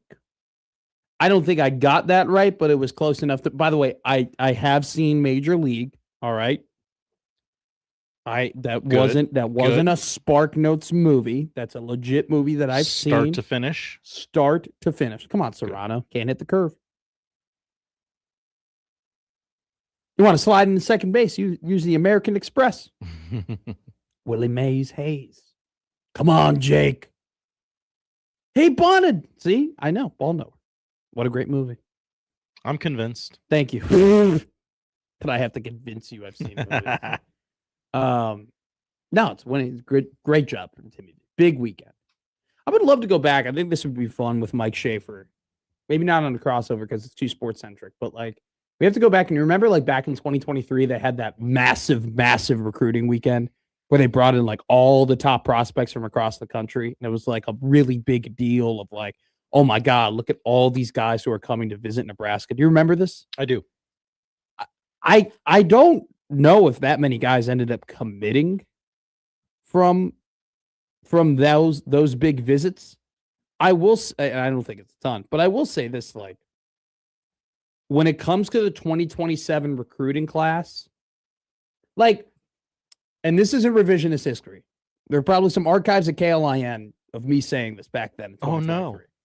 Where those visits felt more hey, they're trying to I don't know if they have a ton of shots with those guys at the state of the program that they're in right now. And it felt more it was hey guys, look at all the guys that we're bringing in that are actually somewhat interested in us. We're moving in the right direction, right? The visits they're getting in 2027 with how they're being written about and the predictions that are coming in from these different writers who have a ton of sources, this feels so much different. Like this feels like they're bringing in top guys, and they legit are in the lead for, or they're in second place, or they have a big shot. Like this isn't so much of like, hey, look at the dudes we're bringing in. We're doing a good job recruiting and giving ourselves a chance with these guys. As much as it is like, how many dudes did Tim Verghese say, hey, they're coming in, they might close on them, that are actually like legit prospects? There was a couple. And this 2027 class, man, they're on the trail. These guys are recruiting. And they're getting legit interest from top guys. It's the step you need to take. You need dudes to beat dudes. That's a pretty good slogan, actually. And it seems like Nebraska's heading in the right direction with getting some dudes. You just have to win enough games in 2026 to show proof of concept. So they don't all, because what did we read from Greg Smith a couple of days, like last week? There are teams that are keeping tabs on Trey Taylor to see if Nebraska has a disappointing season. That's right. That is something that's happening. So there are teams that they got some eyes on these. Nebraska got the number 7 class of the 2027 recruiting class, but they end up going, they have a bad year. You don't think they're going to be teams who've won a lot of games that are going to try and swoop in and take those guys? Gotta have, that's why it's 2026. It's more than just winning games. It's POC, baby. Proof of concept. Coming up next, I might S my pants. I'll tell you why. Coming up next here on Middays with Matt. Middays with Matt on 1620 The Zone.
Now back to Middays with Matt on 1620 The Zone. Permission to be an ass. Yeah, ass away. Can we just? I don't want to watch spring training baseball. This is not spring training baseball. I don't want to watch the World Baseball. This is exhibition baseball Okay. ahead of the World Baseball Well, Classic. you have Team Canada versus Team Toronto. Can we watch something else? Okay. What? Oh, great question. Therefore, being an ass, because I don't know what I want to watch. But I don't. In about an hour, less than, I'll tell you what to watch. Oh, I thought you were going to say something good like NHL hockey will be on. There is no day hockey today. There should be day hockey on every day of the week. I would watch it, but Tell me I'm wrong. I don't know where the money is made there, which I would laud an organization Can for. you stop thinking logically? Yeah. Stop thinking logically. What about double headers in But- hockey? Josh, let me tell you something right now. Play two. Let me tell you something right now. Yes. Hockey could play at 7:00. There still is a money problem. All right. Okay. You know, I mean, they're filling barns. Barnes. It's just nobody. See, I know all the terms. It just people aren't. Upper decky lippy pillow. One for the boys. So you Ferda. I definitely know what all of those things mean. Old friend alert. So this I is love so old friends. stupid. Do you remember Hardly Gilmore? I do. Hardly Gilmore. Hardly knew her. Literally. So in January 12th, breaking, Kentucky transfer wide receiver Hardly Gilmore has flipped his commitment from Louisville to Baylor. So this guy went from Kentucky to Nebraska, back to Kentucky, then was going to transfer to Louisville, flipped his commitment to Baylor, and then now there's just been a tweet. Kentucky transfer wide receiver Hardly Gilmore has returned to Lexington after signing with Baylor. So he went from Kentucky to Nebraska to Kentucky to committed to Louisville to flip to Baylor back to Kentucky. This guy is the Jesse Chavez of college football. Just always back to the Braves. I understand that reference. Yes. It's always back to the Braves. It was always the Braves. So Hardly Gilmore back in Kentucky. If Hardly Gilmore said, I was interested in coming to your school, I would say, you need to get the hell away from here because I can't trust you. Literally. Alrighty. Let's talk quickly about why I might crap my pants. Oh, that's right. That was a great broadcast tease that I forgot. I'm sorry. Thank you. Why are you going to bleep your pants? So, as of 24 hours ago, the Chicago Bears had a plus 600 shot at getting Max Crosby. Hey, that's a shot. Then it got down to like plus 200. Getting better. As of right now, at 12:57 p.m., he's minus 145 to be a Bear. Minus 145. That means it's going to happen. Josh, he went on a podcast and said he already met his new head coach. Whoa. Okay, that's a pretty much done deal. Josh, this might be happening. Can we wager this on Kalshi? Make some money? I don't know what I'm going to do. Very profitable weekend for some people on Kalshi. Very weird. Dude, if they got a pass rush and then if they had a good draft and you got this Caleb Banks guy or the Ohio State D lineman who was one of the McDonald, who was one of the best run stuffing linemen in the country last season, according to PFF. I don't know what I'm going to do. Comment from Platt Cat in the chat. This worked with Giannis and the Bulls, right? Surely it'll happen this time. That was a pipe dream. By the way, didn't you find it weird that there was all this money going around on Kalshi about Giannis and where he was going to get traded and all that stuff, and then he signed a deal with Kalshi to be an ambassador? He should not be signing deals with Kalshi. Also, I understand Milwaukee and Chicago are very close together, but what was Giannis doing at the UC over the weekend? What was he doing? Did you see that, like, during the trade rumors, he went to a Greek church in Chicago? I think he was trying to maybe boost up the Kalshi numbers. Yeah. I had to make insider trading from Giannis. Okay. You heard it here first. I'm sorry, but the guy's rumors created a market that people then bet on that market. The company then made some sort of money. Sure. House always wins. And then he became a partner with that company who made the market through his rumor. Is that not a little weird to people? Feels very Kawhi Leonard-y. That sounds like a pretty big conflict of interest, if you ask me. Not a lawyer, but I'm just pointing out the obvious here, people. We're just saying what y'all are too scared to say. Also, the truth. I'll point out the obvious. The Bears become a legitimate contender to win a Super Bowl with Max Crosby rushing. I told you this during the break, and I think you thought I was kidding. Matt, the Bears are going to the Super Bowl. It's trending in the right direction. You just need to make sure Caleb knows what color jerseys the team is wearing. This guy, now here's the thing: like, he's that type of player. I don't give a rat's ass what they give up for. Now, I will say this: I did make a mistake here. I said if they could get Crosby and then draft like Caleb Banks or one of the, I made a mistake. They wouldn't have that. They wouldn't have that pick. Yeah, There's no way they're going to have that pick. So they'd have to. Now, here's another thing. I don't know what's going on, but they need to get a compensatory draft pick for Ian Cunningham being the general manager of the Atlanta Falcons. You keep coming back to this. It's an absolute joke that they're not going to get a compensatory third-round pick. It also seems like they're going to get another pick for Tyson Bagent. And also seems like Tremaine Edmonds is going to get traded. They're going to get another pick for him. If you turn Bagent into quite literally anything, you've come out ahead. He's not a quarterback. I don't he's great to when Burrow gets hurt, he's the perfect guy to start you 4 games so things don't fall apart. But he by no means is the guy to be like, hey, you know what? We think he could turn into something. He's got a noodle of an arm. And there's a reason why he couldn't play Division I football. There's a reason why he's very content being a backup in Chicago. All right?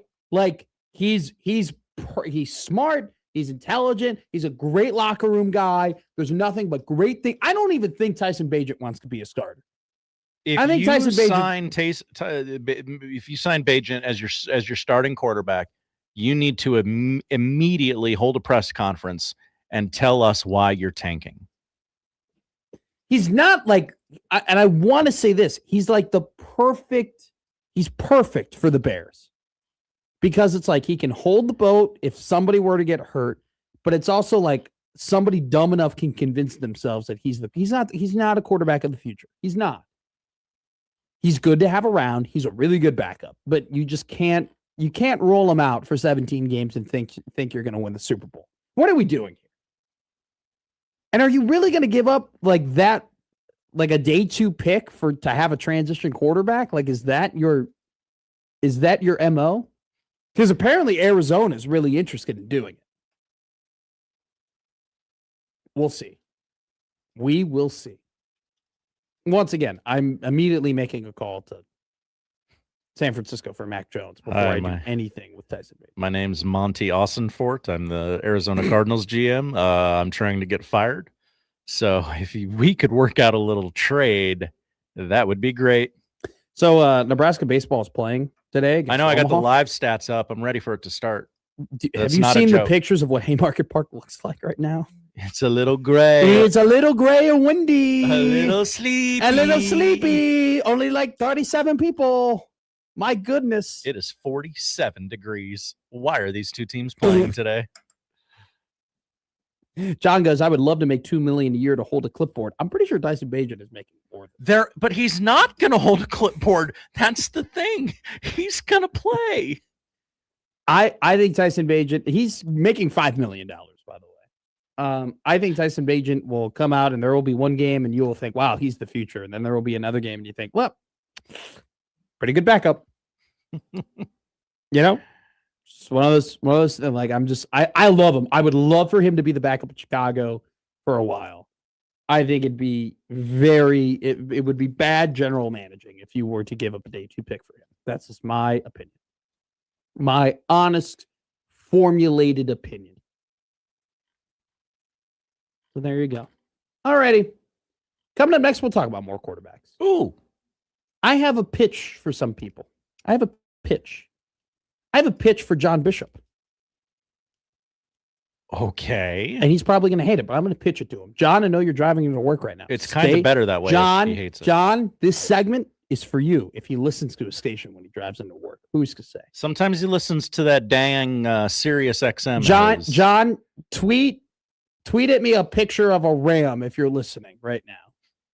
Okay? This is for you. Coming up next here on Middays with Matt. Middays with Matt on 1620 The Zone.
Now, back to Middays with Matt on 1620 The Zone.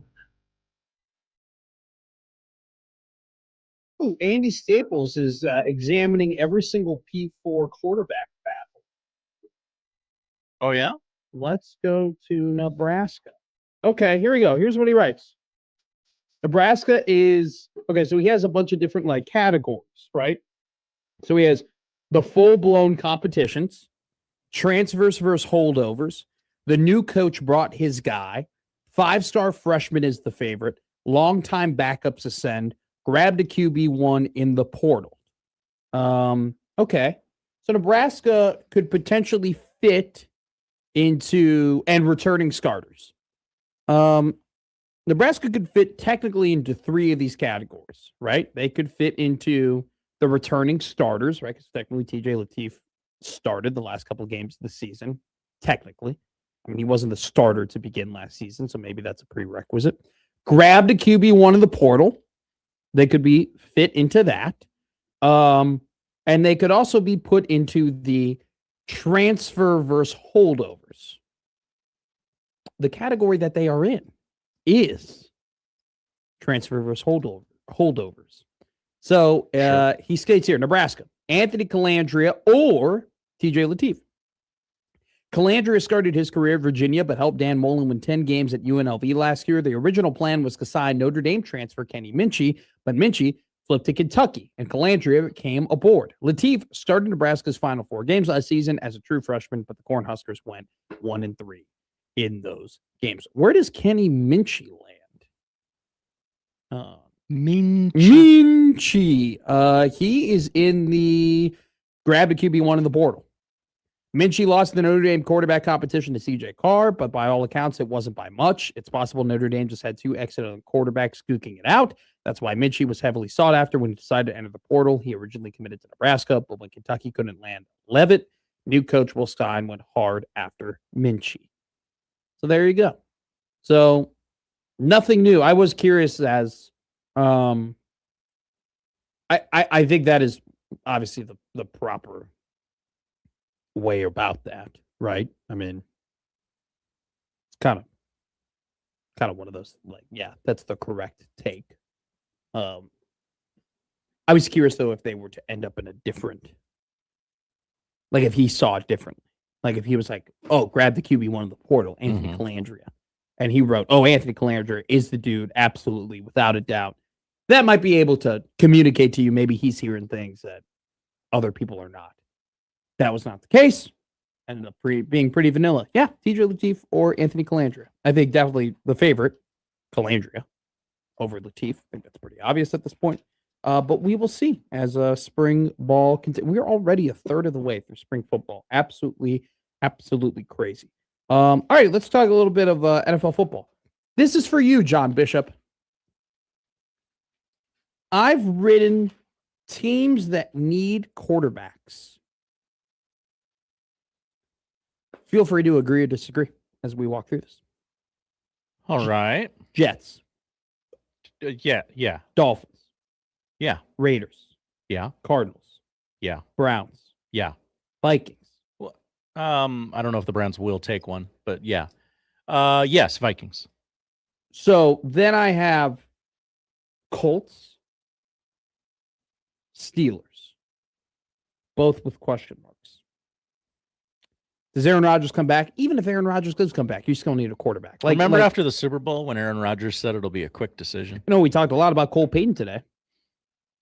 Could be a team where you go in and 1 year behind Aaron, right? Cole Payton, considered a raw prospect.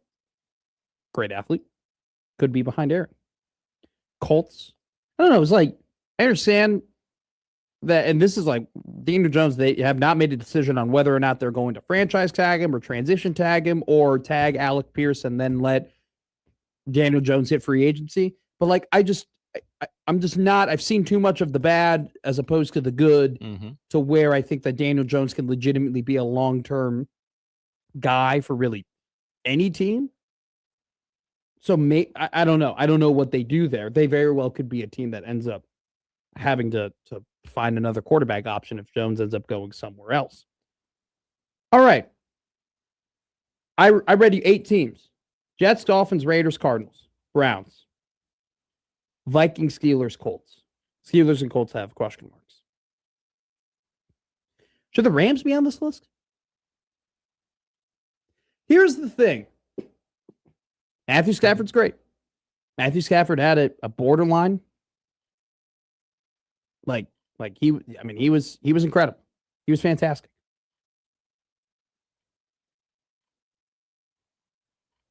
The bottom falls out pretty quick with old quarterbacks. If there's a guy you like, get him. That's all. That's my advice to the Rams. If there's nobody, he won. I know this is stupid. I know this is dumb. I understand that I might lose a little credibility here. But and look, he won the NFL MVP. He was the NFL MVP. No one is disputing that. And maybe you can make the argument of like, hey, they got other needs. They needed to go and draft somebody else. They didn't win the Super Bowl. Like, they got to compete against the Seahawks. Like, I understand it. At the same time, though, Matthew Stafford is 37 years old. He's going into his age 38 season. There were reports of him having a bad back heading into this year. Remember, the last time he had a great year in 2022, he then had all those elbow problems. He ain't getting any younger. And if we've seen the path to success at making sure that you don't end up in this no man's land area of not having a quarterback, seems like it's smarter to draft one early before you draft one later. You don't want to be Pittsburgh, and you'd much rather be Green Bay. Because Green Bay, I mean, I know I make fun of them for not winning a Super Bowl, but they've done it the right way. Favre was playing great. He was awesome. And what do? They drafted Aaron Rodgers. Aaron Rodgers won, ended up winning 2 MVPs after they drafted Jordan Love to be his successor. Now Jordan Love, one of the better quarterbacks in the league. It's one of those things where I think you'd much rather be early than late on this quarterback train. You'd much rather get ahead of it than be behind it. Because if you're behind it, then it's just bad football. And you can get stuck in a spot like so many teams. I mean, let's be real here. The Cleveland Browns, from a roster building perspective for the last, I want to say 7 years, been pretty good at building rosters. They've had some good wide receivers. They've had some really good defenses. They've had some good corners. The offensive line has took some jumps. They won a playoff game in Pittsburgh. They've done a fairly decent job of building a roster, 2 through 53. The problem is that they keep messing up on the one, and the one is the quarterback, and they've one of the worst franchises in the NFL. I think you'd rather get ahead of the quarterback conversation than get behind it. And I'm not saying who to pick, but yeah, if internally there's someone they like, but think will fit well in their system. If you fall in love with Ty Simpson and you're sitting there at 13, I mean, I'm saying you got to fall in love with him. If Sean McVay goes and says, I really think that this guy can be something. I think this guy can operate my offense. I think this guy can. I know he doesn't have a ton of experience. I know that the Oklahoma game was tough, but hey, his wide receiver one kind of disappeared and he had 0 run game. I mean, they were in the 120s in rushing yards per game. I mean, Alabama's run game was atrocious last year. The offensive line had some problems up front, especially after that Oklahoma game. You could add up the excuses for Ty Simpson to potentially convince somebody that the talent that he has is good enough to mold into a legitimate NFL quarterback. I think it's a no-brainer that the Jets and the Dolphins and the Raiders and the Cardinals and the Browns and the Vikings need quarterbacks.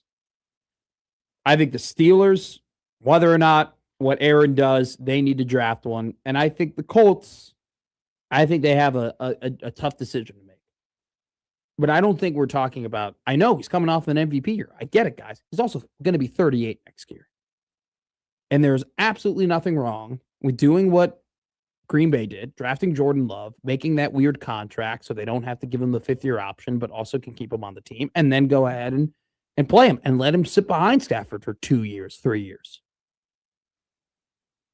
Now, for every Patrick Mahomes and Aaron Rodgers and Jordan Love that we can point to, that we say, hey, benefits from sitting behind a guy for a year, there's also the J.J. McCarthy and Trey Lance of it all, where the guy either sucks or he never played. Trey Lance, that's the one underrated thing about Trey Lance. Like, he never practiced well enough to really, warrant being the starting quarterback. Just wild. He never practiced well enough to get a shot. No. So this is for you, John Bishop. Probably going to kill me. I know he's 40. I know he won the MVP, I know he won the MVP, but he's getting close to 40. And we've seen the bottom fall out pretty quickly. Some quarterbacks over the last couple of years. Matt Ryan's arm just died. And Drew Brees' arm kind of died too. And Peyton Manning's arm definitely died. It's hard to predict those things. And at the same time, Phillip Rivers' arm apparently never died. He came back 5 years later, still got it. Yeah. But we'll see. I think it'll be an interesting. That'll either be someone in LA will say, absolutely not, we're not thinking about that. Or that could be an interesting wrinkle heading into the NFL draft. Or the Rams thinking about taking a quarterback in the first round. Or they willing to take a quarterback in any round of the draft. Fun little discussion. We'll see. I mean, I'm just looking at all these teams, and it just seems like there are. It seems like there are more teams than more viable options to be had. We get a tweet in from Josh. Hi, Josh. Not me. Great name. Yeah. As a Rams fan. Uh-oh. Hell no. Hell no. Go win now. I understand. I'm just throwing it out there. I'm just formulating an opinion. They gotta have a succession plan. They have. That is the one biggest failure. I respect the Pittsburgh Steelers immensely as a franchise. Immensely. One of the best franchises in all of sports, really. I mean, you can't go as long as they have without having a losing season, without knowing what you're doing. It still shocks me to this day that they did not have a legitimate plan after Ben Roethlisberger. That they simply just let Ben get old, drafted Kenny Small Hands Pickett. He didn't work out, and then they've done this whole. He played in that stadium though in college. Mason Rudolph, Duck Hodges, Aaron Rodgers. Duck Hodges, I forgot about ridiculousness. All right, this is I cannot believe that franchise that has always understood how they're attacking things and evaluating things, and just seems like they've always been a little bit ahead of the curve. Just let Ben get old. Just let Ben get old. See ya.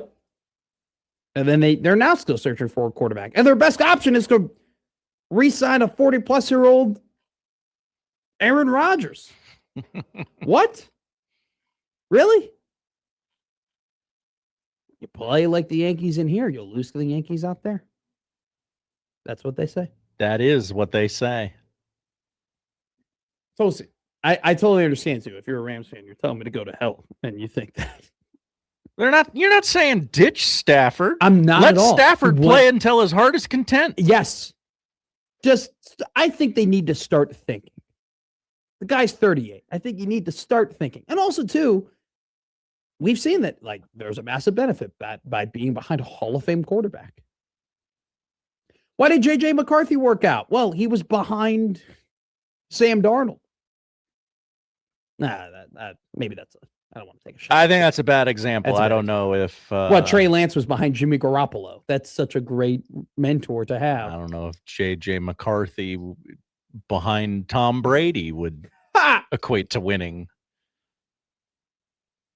When you're made of glass, you're going to be a bad Well, football it seems like player. they're going to trade Grenard, which I am now on pins and needles now. There are all these idiots who have their mock trade ideas for. Oh, we love a mock trade, don't we, folks? Apparently, we have to give up 2 first-round picks, a second, Tremaine Edmonds, and DJ Moore for. All right, Raiders fan, calm your roll. 2 firsts and then players seems like a lot. They want the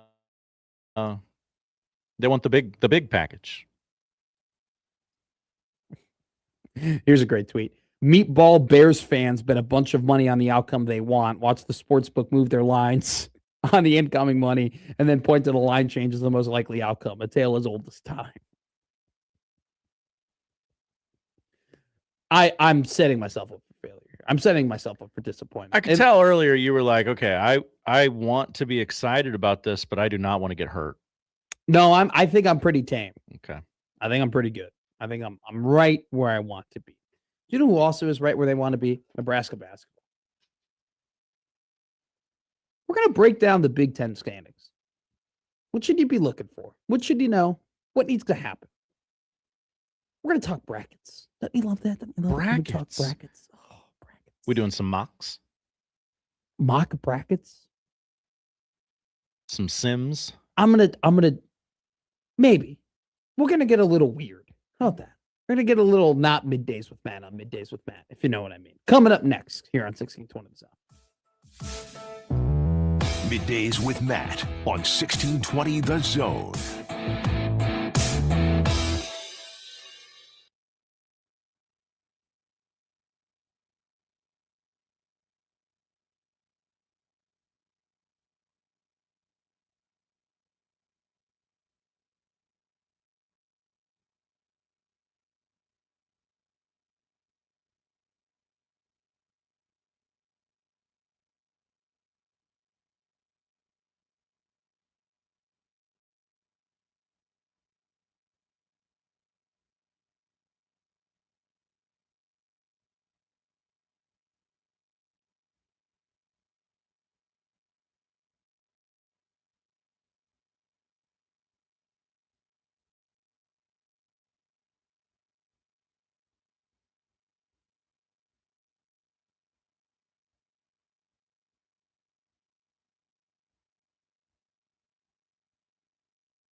Now back to Middays with Matt on 1620 The Zone.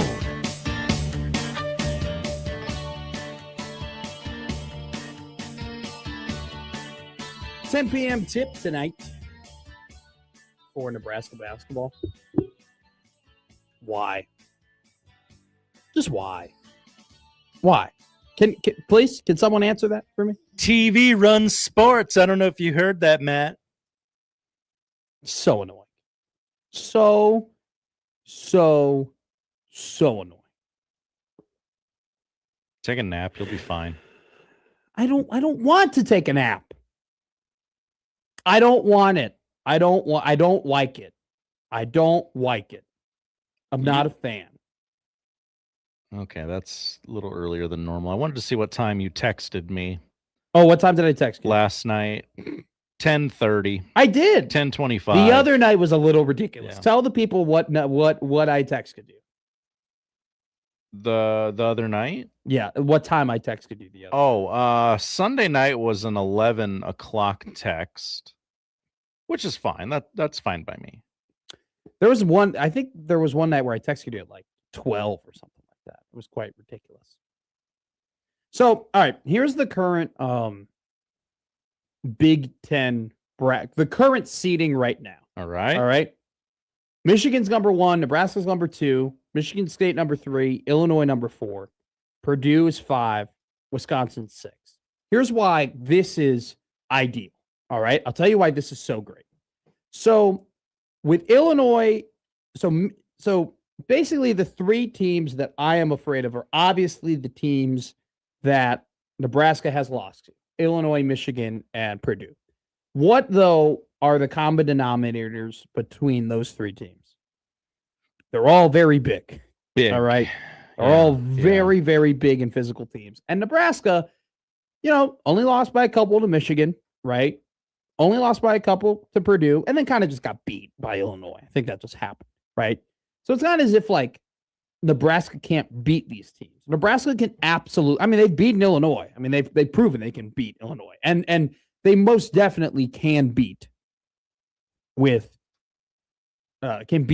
and they can beat Purdue. I mean, they were they really should have beaten Michigan. If we're being honest with you, they controlled that entire game without Rink and without Frager, and they were one Rink mass free throw away from beating Purdue. So it's not as if I'm deathly as afraid of these teams. All right. It's not like I'm shivering in my boots, but definitely if we're ranking the teams that you would prefer to avoid, those are the 3 teams. As of right now, with Nebraska being a 2 seed and Michigan being a 1, Illinois being a 4, and Purdue being a 5, if that were to stand, Nebraska would avoid all 3 of those teams until the Big Ten tournament final. They would have to play. So Nebraska would play the winner, as of right now, of UCLA, and whoever would win the Indiana or North. So it's Indiana would play Penn State and Northwestern, and then the winner of that game would play UCLA, and then the winner of that game would play Nebraska. So Nebraska would either most likely play UCLA or Indiana in round 1, then get Michigan State potentially in round 2, and then play one of Michigan, Illinois, Purdue in round 3, which is the championship game, if things stand. I will take that any day of the week. Any day. I think that's a great path. UCLA or Indiana, then you play Michigan State, who you've beaten, who out of those, still Cooper and Cole are definitely bigger guys who can be super physical, and it's not like that game was a walk in the park, but you've proven you could beat them. Hell yeah, man. That's what you want. That is exactly what you want. Avoid it, because I want to win the Big Ten tournament. I don't care about the people who talk about the Big Ten tournament curse. I don't. It'd be an incredible accomplishment for this team if they won a Big Ten tournament. It would be. They would be the team that won the tournament. It'd be sick. That would be fun. Would it suck if they won the Big Ten tournament and then lost in the first round of the NCAA tournament? Absolutely. Mm-hmm. Am I very confident in the fact that they're going to win in the first round of the NCAA tournament? Yeah, I kind of am. I just don't. I think the things this team has proven. Everybody's getting very confident. I'm just saying this team hasn't lost a Q2, Q3, or Q4 game. They have proven more than anything this entire season that they haven't played down to competition. There are 2 big reasons why you get upset in the first round. You play down to your competition, or the other team goes off and has a flamethrower 3-point shooter. Okay? Nebraska's proven that they really haven't done one of those things for 40 minutes this entire season. So I'm confident, though. I'm not worried about a Big Ten tournament curse. So Nathan has a good comment. He goes, call me crazy, but my gut tells me I would rather play any team before Izzo and the Spartans. I think the Michigan State Spartans are a phenomenal roster. I just think that Illinois, Illinois and Michigan and Purdue have proven that they have some bigger challenges ahead. Now, don't get me wrong. Jeremy Fears is a nightmare and a half to guard. Okay. And Kohler's a dog and can shoot the ball from anywhere. Spreads out. Like, yeah, Michigan State is not a walk in the park. I don't want anyone to think I'm saying that. Obligatory Nebraska has already beaten Michigan State. Comment. Thank you. And I also just do think the size, it's not necessarily about the size at the 4 and 5 that worries me about Illinois. It's the size 1 through 5. And really 1 through 8. Because, you got Humerkaus and you got Markovich and you got the other Ivasic. And it's the only guy who isn't tall on that team is Kylan Boswell. He's an awesome guard in the Big Ten. So, and then Michigan is Michigan. Purdue, which is Oscar Clough. Ugh, what a villain. All right. So here's what we need to know, though. So currently, right now, let me flip here to my notes. Michigan is 17-1. They're in first place. They've locked it up. Okay. Nobody's winning. They've already won the Big Ten regular season title. They're going to be the number 1 seed. Nebraska's 14-4. Below them is Michigan State at 14-4. Illinois at 13-5. Purdue at 12-6. Wisconsin at 12-6. So Nebraska plays UCLA and Iowa. Michigan State plays Rutgers and Michigan. Illinois plays Oregon and Maryland. Purdue plays Northwestern and Wisconsin. Wisconsin plays Maryland and Purdue. Okay? So I just kind of put the records in a way where the more likely results were to happen. Let's just say all the favorites were to have won. Okay? Nebraska would be 15-5. Michigan State would be 15-5. Illinois would be 15-5. Purdue would be 14-6. And Maryland and Wisconsin would be 13-7. This means that Michigan would be the number 1 seed. Illinois would be the 2 seed. Nebraska would be the 3. Michigan State would be the 4. Purdue would be the 5. With Wisconsin. That means that Nebraska would still avoid Michigan and Purdue, but they would then have to play Illinois before they get to the championship game. If Nebraska wins both games, if they beat UCLA tonight and they beat Iowa tonight, you're the 2 seed because they have the tiebreaker over Michigan State in the head-to-head, and both Illinois can't get to 16 wins. Now, I guess the nightmare scenario here is Nebraska goes to 14-6. Michigan State goes to 15-5. Illinois goes to 15-5. And Purdue would be at 14-6. In which then Nebraska would lose the tiebreaker to Purdue because of the head-to-head. And they would drop to 5 and miss out on the double bye. And then they would have to play Michigan. There's your nightmare scenario. So, if anything, win tonight. Just win tonight and get it out of the way. Because I don't want to be going into Iowa freaking out about whether or not you're going to get the double bye. Oh, you'll be going into Iowa freaking out. There are people who would really rather beat Iowa and not go to the Big Ten tournament championship. Want to beat your rival, don't you? No. I want to go to the Big Ten tournament championship. If I'm wrong, then I'm wrong. I'm sorry. I want to be.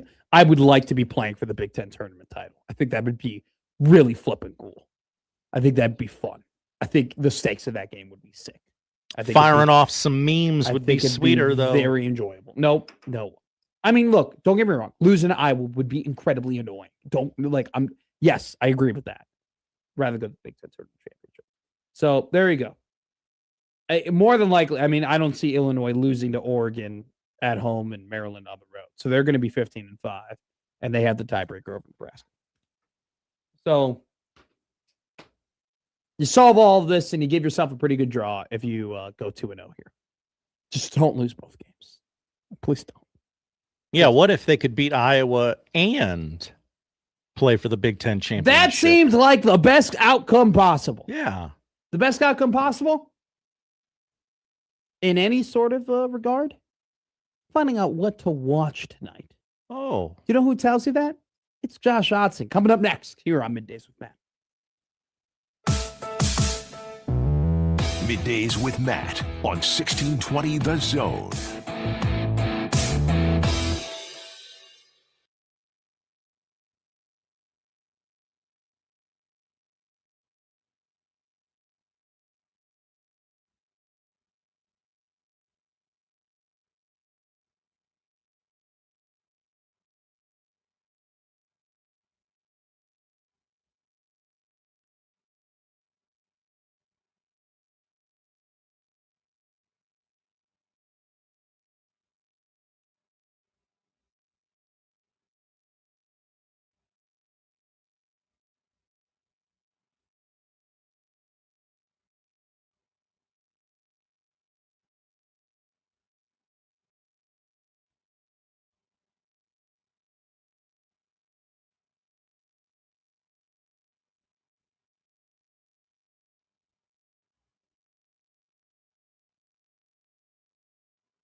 Middays with Matt.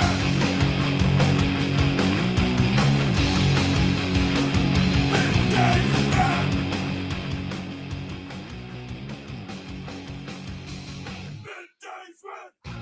Middays with Matt here, wrapping up. Josh Otson, a pretty decent slate of college basketball, amongst other things. What are we watching tonight?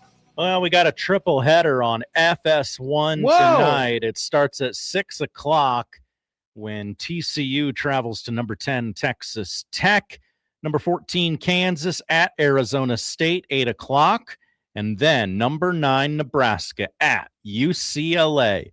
10 o'clock tip. It definitely won't slide to 10:13 p.m. tonight.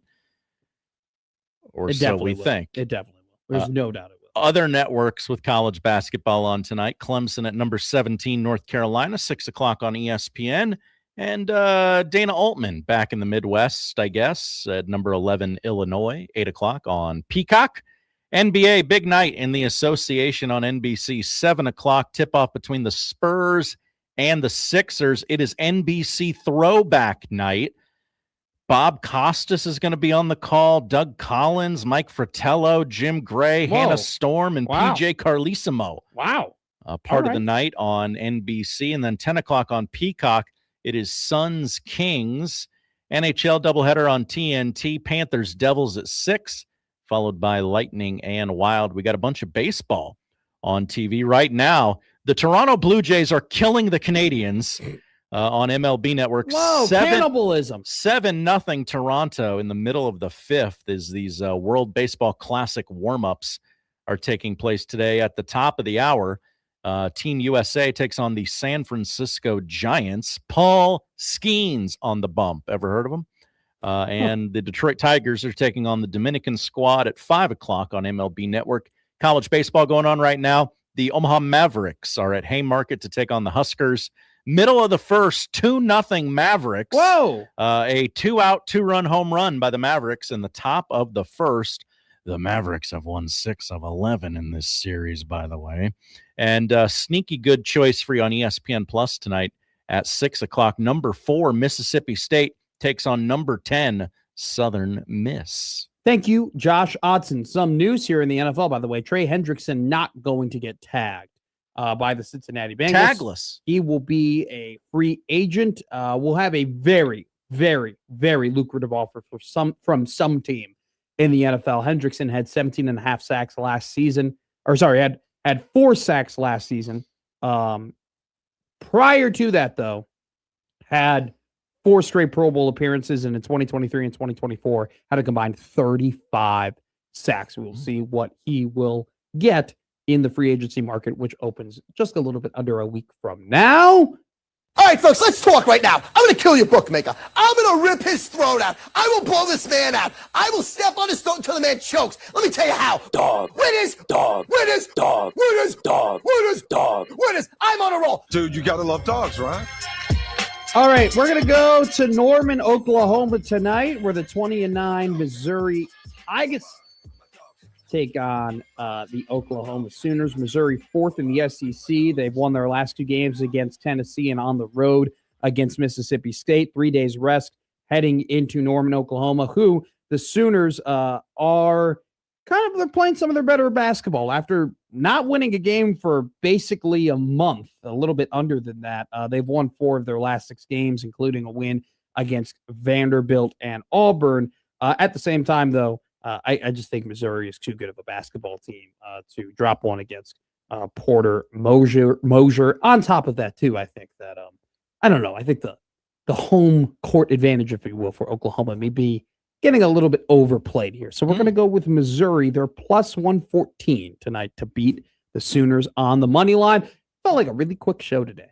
Like we flew by. Always does. Tomorrow will be fun. Wacky Guest Wednesday. This is the Tuesday is like we start getting real here on Middays with Matt. We have great guests on Tuesdays, followed up by Wacky Guest Wednesday. Then this week in women's history. I mean, just a perfect trio of things that we have on the show. Tomorrow Week's really filling out for us. Today was fun. Tomorrow will be funner.